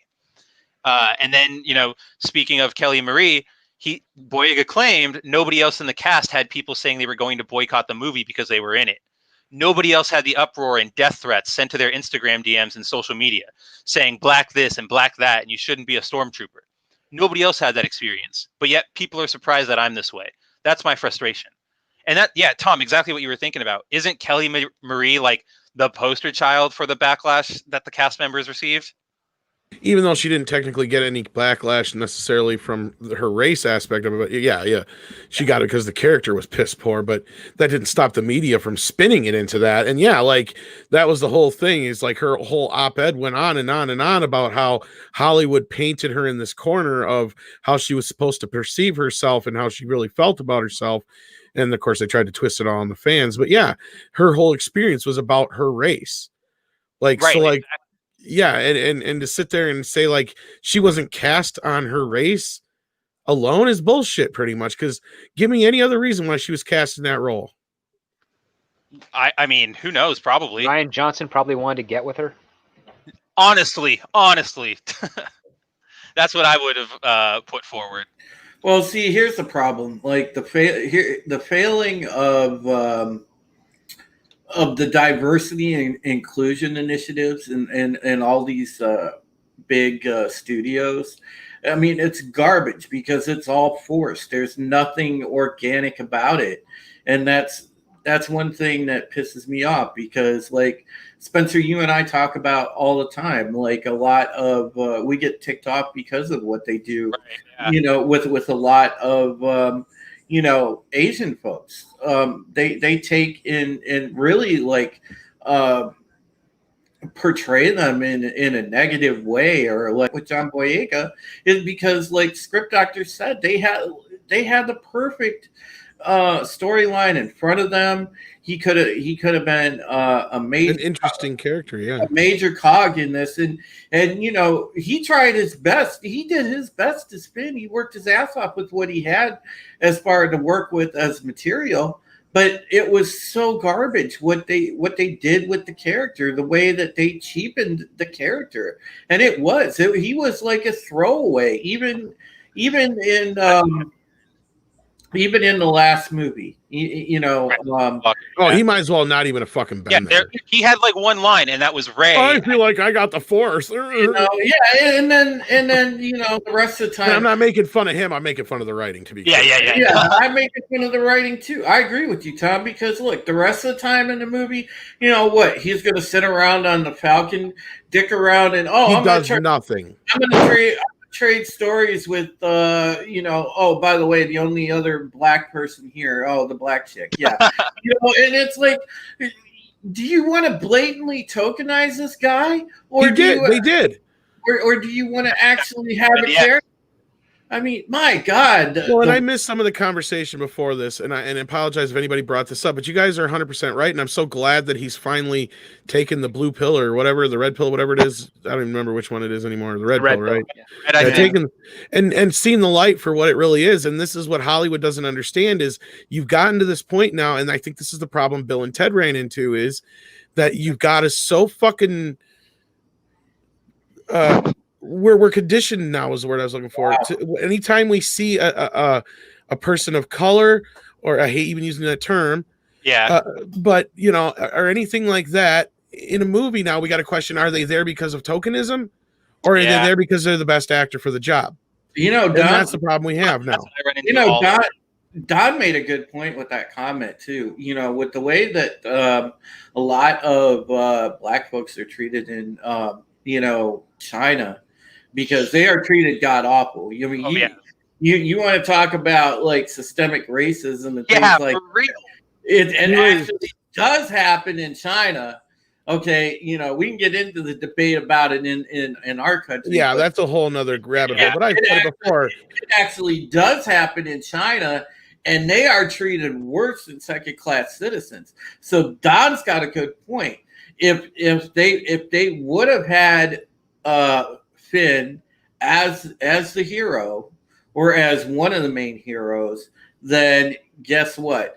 Then China would have pushed back on that because didn't that happen with Pacific Rim 2? Yeah. Oh, that's why it didn't sail Pacific Rim 2, the second one. Oh, I had no idea. I didn't hear that. I kind of just that entire movie. They tried to originally. They were trying to sell it to Initial C's markets, and it wasn't really selling. So then they made it more of an ensemble film where it was multiple of the Jaegers taking on one big bad. Oh, that's hilarious. Well, here's the other thing too, and I don't even. It's maybe it's like a Hollywood, not really Hollywood, but like whoever's behind the scenes playing their own type of terrible 4D chess, where they're forcing what they consider to be minorities into these franchises, and because the characters aren't being written well, they're creating resentment from the audience, which means that now you're basically always going to be looking at it through the goggles of, is this being done for unethical reasons? And and you end up manipulating the audience. And Tom, you're kind of right. Is it tokenism? And Drew, same thing. Is it tokenism? And to one point it is, but it's also then putting up, it's kind of like breeding a form of resentment in the back of the grander populace's minds. Like, oh, I can't trust this movie now because it's got these type of characters in it. And the pattern that we've experienced so far is that they're not going to be well-rounded characters. So now these actors are playing really weak characters. So now it makes it look like they're really, really weak actors when they're in fact not. Right. And now you end up being averted to them as opposed to curious about what the story potential is going to be. Well, you and I, Script, you and I and Raquel can kind of all speak to this because, because of what we've been doing every Thursday for the past year, but you take a show like BSG, all right, and that's 100% just casting across the board, not for any other reason other than does the actor fit the role? And you take a performance by a wonderful Asian actor like Grace Park. Multiple performances, by the way, as she's doing, two different styles of character, as she's doing Athena and Boomer, and she does great. There's 100% no tokenism there. She shines, but now you fast forward to now, and casting calls go out with an eye on ticking some kind of ridiculous box that you don't have to worry about. There is no does the actor fit the role anymore, and that's what ticks me off so bad. I don't. It's happening in comics too. I mean, originally it's like, okay, cool. Like in the Ultimate Universe, they brought Miles Morales around because they literally killed Peter Parker. So they needed a Spider-Man in his world, and they played that into the Spider-Verse. But the problem is then Bendis did copy and paste in other areas. He did it with Riri Williams. He created a young female Iron Man. And it was that too. And then they did it in DC recently too, where it's like, are you doing it to push a narrative, or are you doing it just to fill a check mark? And that's kind of where I was at with it. And then the problem is if you try to engage in any of those dialogues and ask that question, genuinely just being a regular, normie comic fan going, well, what's the significance of the character? What's the story? What's the motivation? And if you literally ask that because you're used to reading decades of comics, then you get, just ridiculed. And then you're like, well, I read them for fun. I want to understand their character. Well, this is what you need to understand. Well, why are you telling me I need to understand it this way? I just don't get it. That it's instead of just letting the character exist, and I mean, we've talked about it for years. I'm sure all of us have, instead of just letting the character exist and grow on us and prove themselves as a character, it has to be, you have to like this character because it stands for this.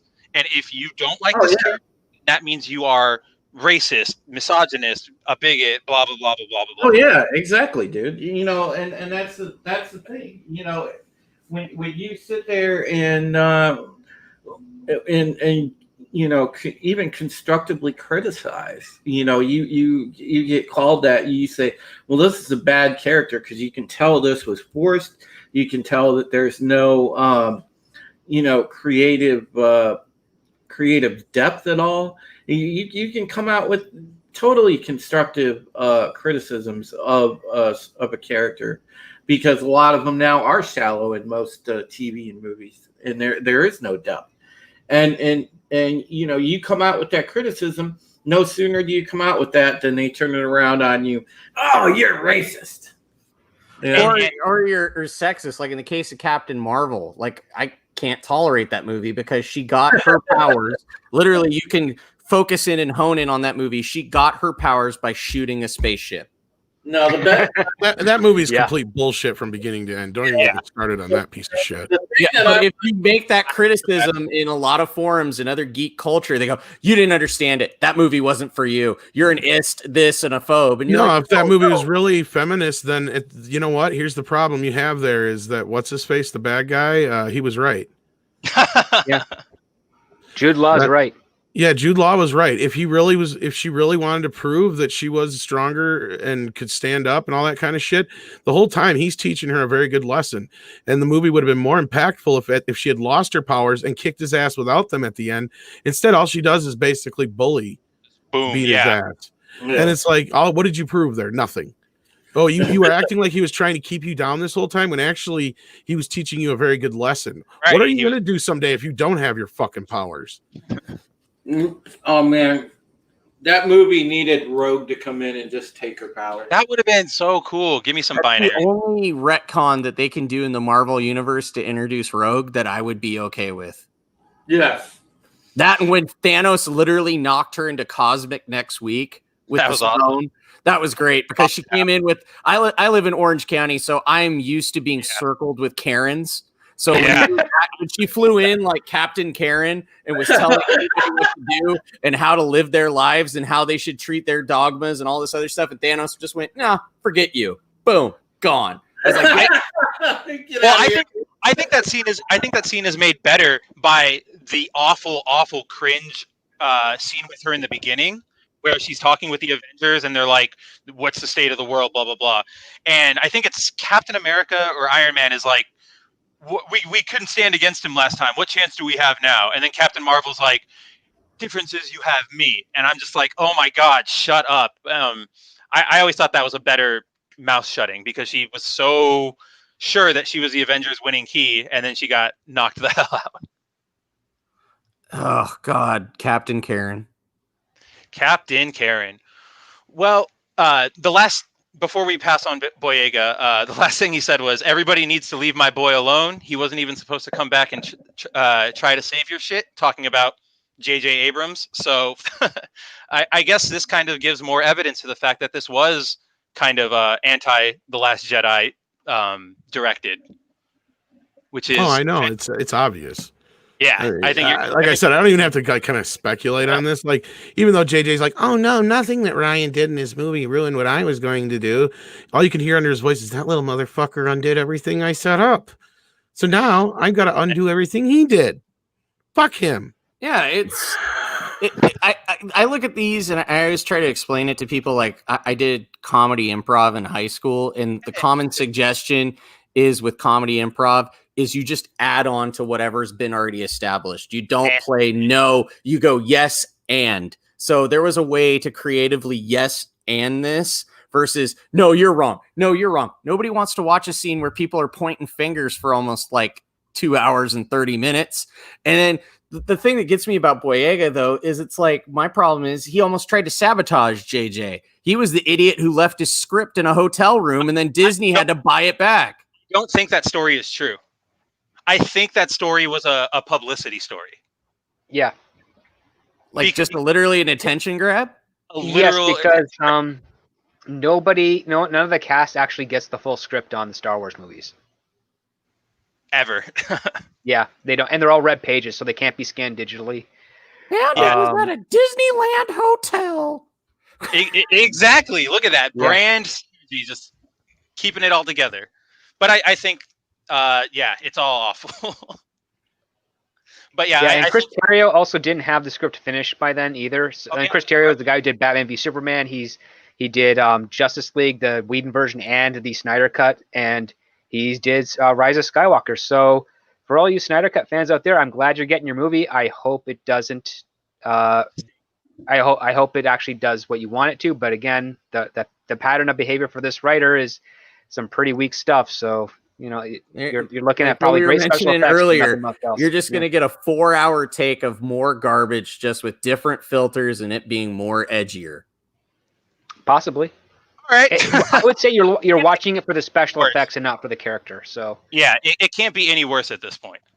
I love that one episode, and they did it great, where Teen Titans made fun of like the Snyderverse, where they saw another version on Teen Titans Go of the Snyder Teen Titans, and they're like, "Why are you guys so angry all the time?" Like they just didn't get. We're brooding and we're teenagers. Why are you brooding? That's incredible. No, that's because that's exactly what it would be. And they all had like extreme chins, and they were all yoked out and muscled. I know what scene you're talking about. Where they're it's so. Is funny. that from the movie or? That was an episode of Teen Titans Go. Yeah. Oh, that was the episode, not the movie. Okay. Yeah. It was hilarious. It's pretty Titan good. Show is also terrible as well. They're. And that's trying to be. That's Akiva Goldsman trying to be Chris Terrio with Zack Snyder influence. Also, he's trying to be Chris Terrio with what's his name? Damon Lindelof. And it's oh god, yeah, that's a terrible combination. Yeah, exactly. And it's just almost as bad as that other one with the Ryan Johnson and Benioff and Weiss. That's also a. And they just got a new series. That guy. The 3 Body Problem, which is going to be so terrible.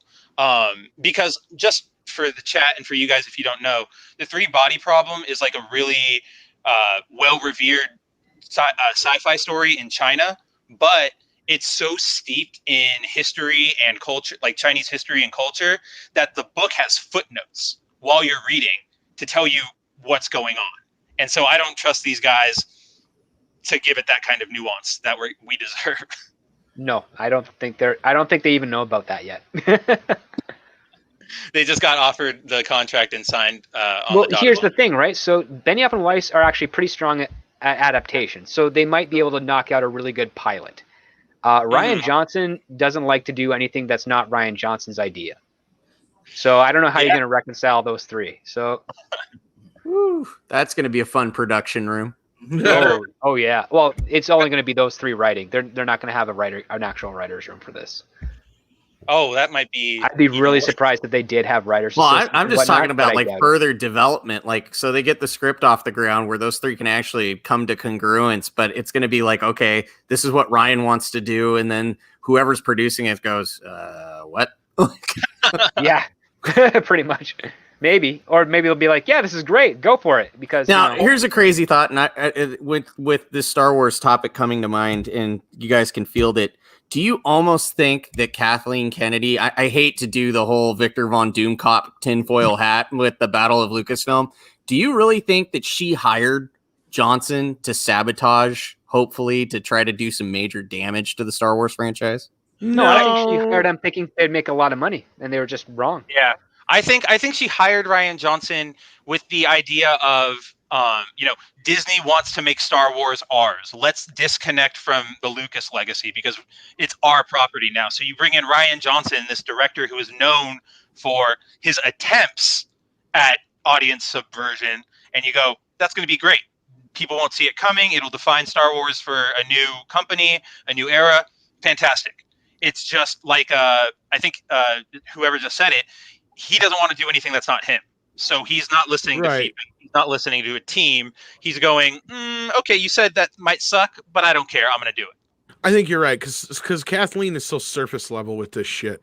I mean, we've seen more than enough proof or heard enough interviews and stories about her and shit that, it's pretty obvious that she does not understand this stuff. Like when she thinks Empire Strikes Back, that's what she thinks of as a twist. So like you guys were just saying, like she sees Ryan Johnson as somebody who's able to do a twist. If she made these 10 years ago, she would have got M. Night Shyamalan to do this movie. I was just going to say that. Oh man, the man that literally killed Avatar for almost 10 years. It lines right up with, and he lines right up with her fucking agenda, with her politics. So that was another plus. As far as what she did to Jay, she don't give a shit what JJ had there. She was probably pissed that JJ didn't do the trilogy to begin with, because JJ set it all up. He figured out, he goes, here's where you're going to go with the movies. This is who Rey's parents are, la-da-da-dee-da. We know this because Simon Pegg and Daisy Ridley and a few other people have already said that Ryan Johnson threw out the plan. And that's what was a big problem with contention with Trevorrow as well. And also those same three people said, I think The Force Awakens kind of tells you who Rey's parents really are. Like that, they just said that there's hints in there for it, but that obviously did not pan out. So did you know they tried to pan out Rey's parents a second time, actually, after that, before Rise of Skywalker, in that in the Star Wars Jedi Fallen Order, the video game. One of the plot points is Rey's parents are members of like the rebels or something. It's really, really dumb. But again, they set it up and then they never did anything with it. That's another problematic Star Wars piece of material, because I enjoyed it, but at the end it's like, okay, you have the holocron, you can go find all these latent Jedi and protect them and bring them together. No, I'm gonna destroy it. Yeah, no, I'm good. Jedi should be good. I'm good, bro. It's let the past die. That's exactly what it is. But on that note, we have been running for 3 hours already, which has been fantastic. Yep. It's been a lot of fun. So I'd like to thank our viewers for joining in, and I'd like to go around the horn and everybody let us know where we can find you. So Steve, you first. What have you got going on? Where can people find you? At my YouTube page, if you look up OC Steve on YouTube, you can definitely find me. My Twitter handle's right there at OC Steve SDS.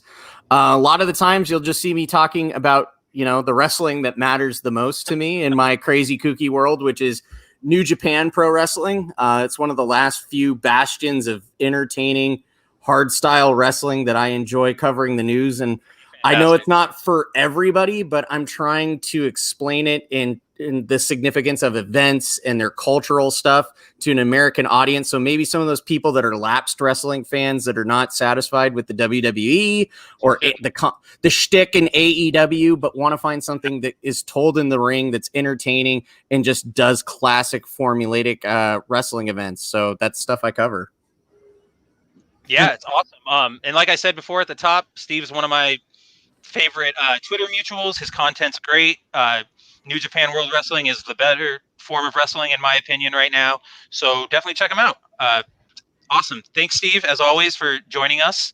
Let's move on to Script Doctor, my friend. What have you got going on? Well, I guess in about 3 hours or so, the 5th episode of Lower Decks is going to drop, so I'll be starting to do my review for that. We had to end it on a low note. Who knows? I might be able to turn it into something good on my review. I'm still amazed that no one at Paramount, Viacom, or CBS has struck my video because I re-edited the opening. So they haven't even touched that. So I guess I did a good enough job to screw up the YouTube algorithm there. But yeah, I'll be doing that on my YouTube channel at youtube.com/scriptdoctor. You'll also find me tomorrow night. I think there's going to be a Mead show, and then right after that, I'll be on Drew Taylor's channel with the Pegasus Actual podcast, talking about Razor on the Battlestar Galactica little TV movie. And there's a lot of fun history with why that was made and why it was done the way it was done. So I hope we get to talk about that tomorrow. And you can also find me on Twitter at ScriptDoctorPhD, where you'll find out wherever I've been invited to on a stream, because I usually retweet and tweet those out. And you can follow me there. Fantastic. Yeah, I definitely recommend everybody check out Script Doctor's Lower Decks reviews. They're fantastic. He breaks them down. They're about 20 minutes, but I honestly find them far more entertaining than the actual episodes themselves. They're getting shorter each time because I'm not going to repeat points I've made in the previous episodes. So who knows? By episode 10, it might be a 3-minute review. Oh my God. Just as a side note, Script Doctor, I totally understand that, because writing my reviews, like doing my bounding reviews for Lower Decks, I'm at the point where it's like, what do I say? I kind of just want to repost. I covered this part already. Yeah. It's annoying. They don't know how to follow orders. It's awful. Yeah, it's bad. But everybody, I definitely recommend checking out Script Doctor. And now let's move to the man of the hour, Tom, Mr. Midnight's Edge, Captain Ubiquitous himself. What have you got going on? Oh, build me up there. Oh my gosh. I'm gonna probably do some work. We got a lot of stuff I'm behind on, is interviews and some other stuff coming up. I know we're working on some Star Wars videos. We're working on a video on this thing here that we got on the screen still. So I'm always working on something. You never know where I'll pop up. Other than that, the Dune trailer thing is weird, because I've heard people saying that the Dune trailer's in front of Tenet. How is it not online already, if that's the case? Yeah, I believe earlier this week. Wasn't from my showing. Yeah, Don covered it earlier this week that the Dune trailer leaked, and I'm pretty sure he has some links that we've updated. So it's out there. It's just not easy. I haven't seen it yet, so if somebody wants to send it to me, great. Yeah, but like even Lorena Creel, who's on our Toxic Femininity podcast, she went to see Tenet the other night and said that the Dune trailer was in front of the movie. Oh wow! Oh wow! Yeah, so that's where I saw it last night, and there was no Dune trailer at all. There's nothing. That's where I'm like, what the fuck? Like, I mean, I know this is a Warner movie, so that makes sense. But it's like, why is this thing not online if that's the case? Because nobody went to go see Tenet. Everybody listened to Scott Derrickson and stayed home. Awesome. I'll be curious how to see how that does this weekend. But, yeah, I will too, with its first like real weekend out there. But yeah, fantastic. Midnight's Edge is one of my favorite YouTube channels. They always do great work over there. We obviously, Tom's been a guest on Bounding Live a couple times, and we run some of his reviews, and we use him as a source a lot. So everybody check him out. Definitely highly recommended. We do if you aren't already. And then finally, Drew Taylor, the Supreme Heretic. What have we got on deck? Well, tomorrow, as Script Doctor mentioned, tomorrow's going to be a great show for Pegasus Actual, because we're going to be doing Razor. We're excited to talk about the namesake of our show, the Battlestar Pegasus. So that's going to be awesome. And then, our special guest is going to be Cameron Pasha. So that'll be great. I think just the banter. I'm looking forward to just the technical discussion between Script and Cameron Pasha alone. So that will make the entire show tomorrow. I will just be sitting there like geeking out to that, because just to hear them both talk about it. You want to hear two screenwriters talk about another show? Oh God, that's going to be crazy. It's going to be awesome.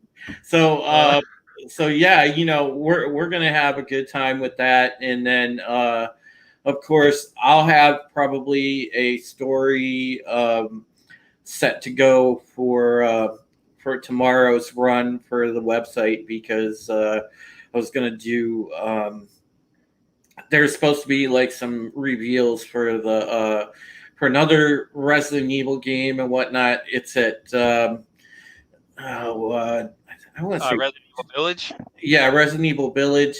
Yeah, and I think that's is that a show that's in China or something? It's China or Japan? Tokyo Game Show. It's supposed to be happening, but they're doing it online here. It's kind of their version of Gamescom in a way. it'll be pretty cool because they're going to have a lot of different video game reveals and stuff there. So I have an article. I'm kind of going to combine like two things because we'll kind of touch on the Resident Evil Village stuff in that article, and also some of the other stuff that they're going to have that they're going to present. So that'll be ready to go for the morning, and then on Sunday, of course, you and I, Spencer, we're going to head up Dead by Daylight. So yeah, we'll be expecting people to come out and watch us play some TBD Sunday evening because it's going to be a fun time. Yeah, check us out on our Twitch channel, twitch.tv/boundingintocomics. As for myself, you can find me at Kabuto Writer Mav on Twitter, where I'm normally making fun of something or posting pages from a comic or a manga I'm reading. And aside from that, you can catch me pretty much daily on Bounding Into Comics. And normally we have a couple shows we run during the week. We have Trek Tuesdays. We have Anime Rewinds on Friday.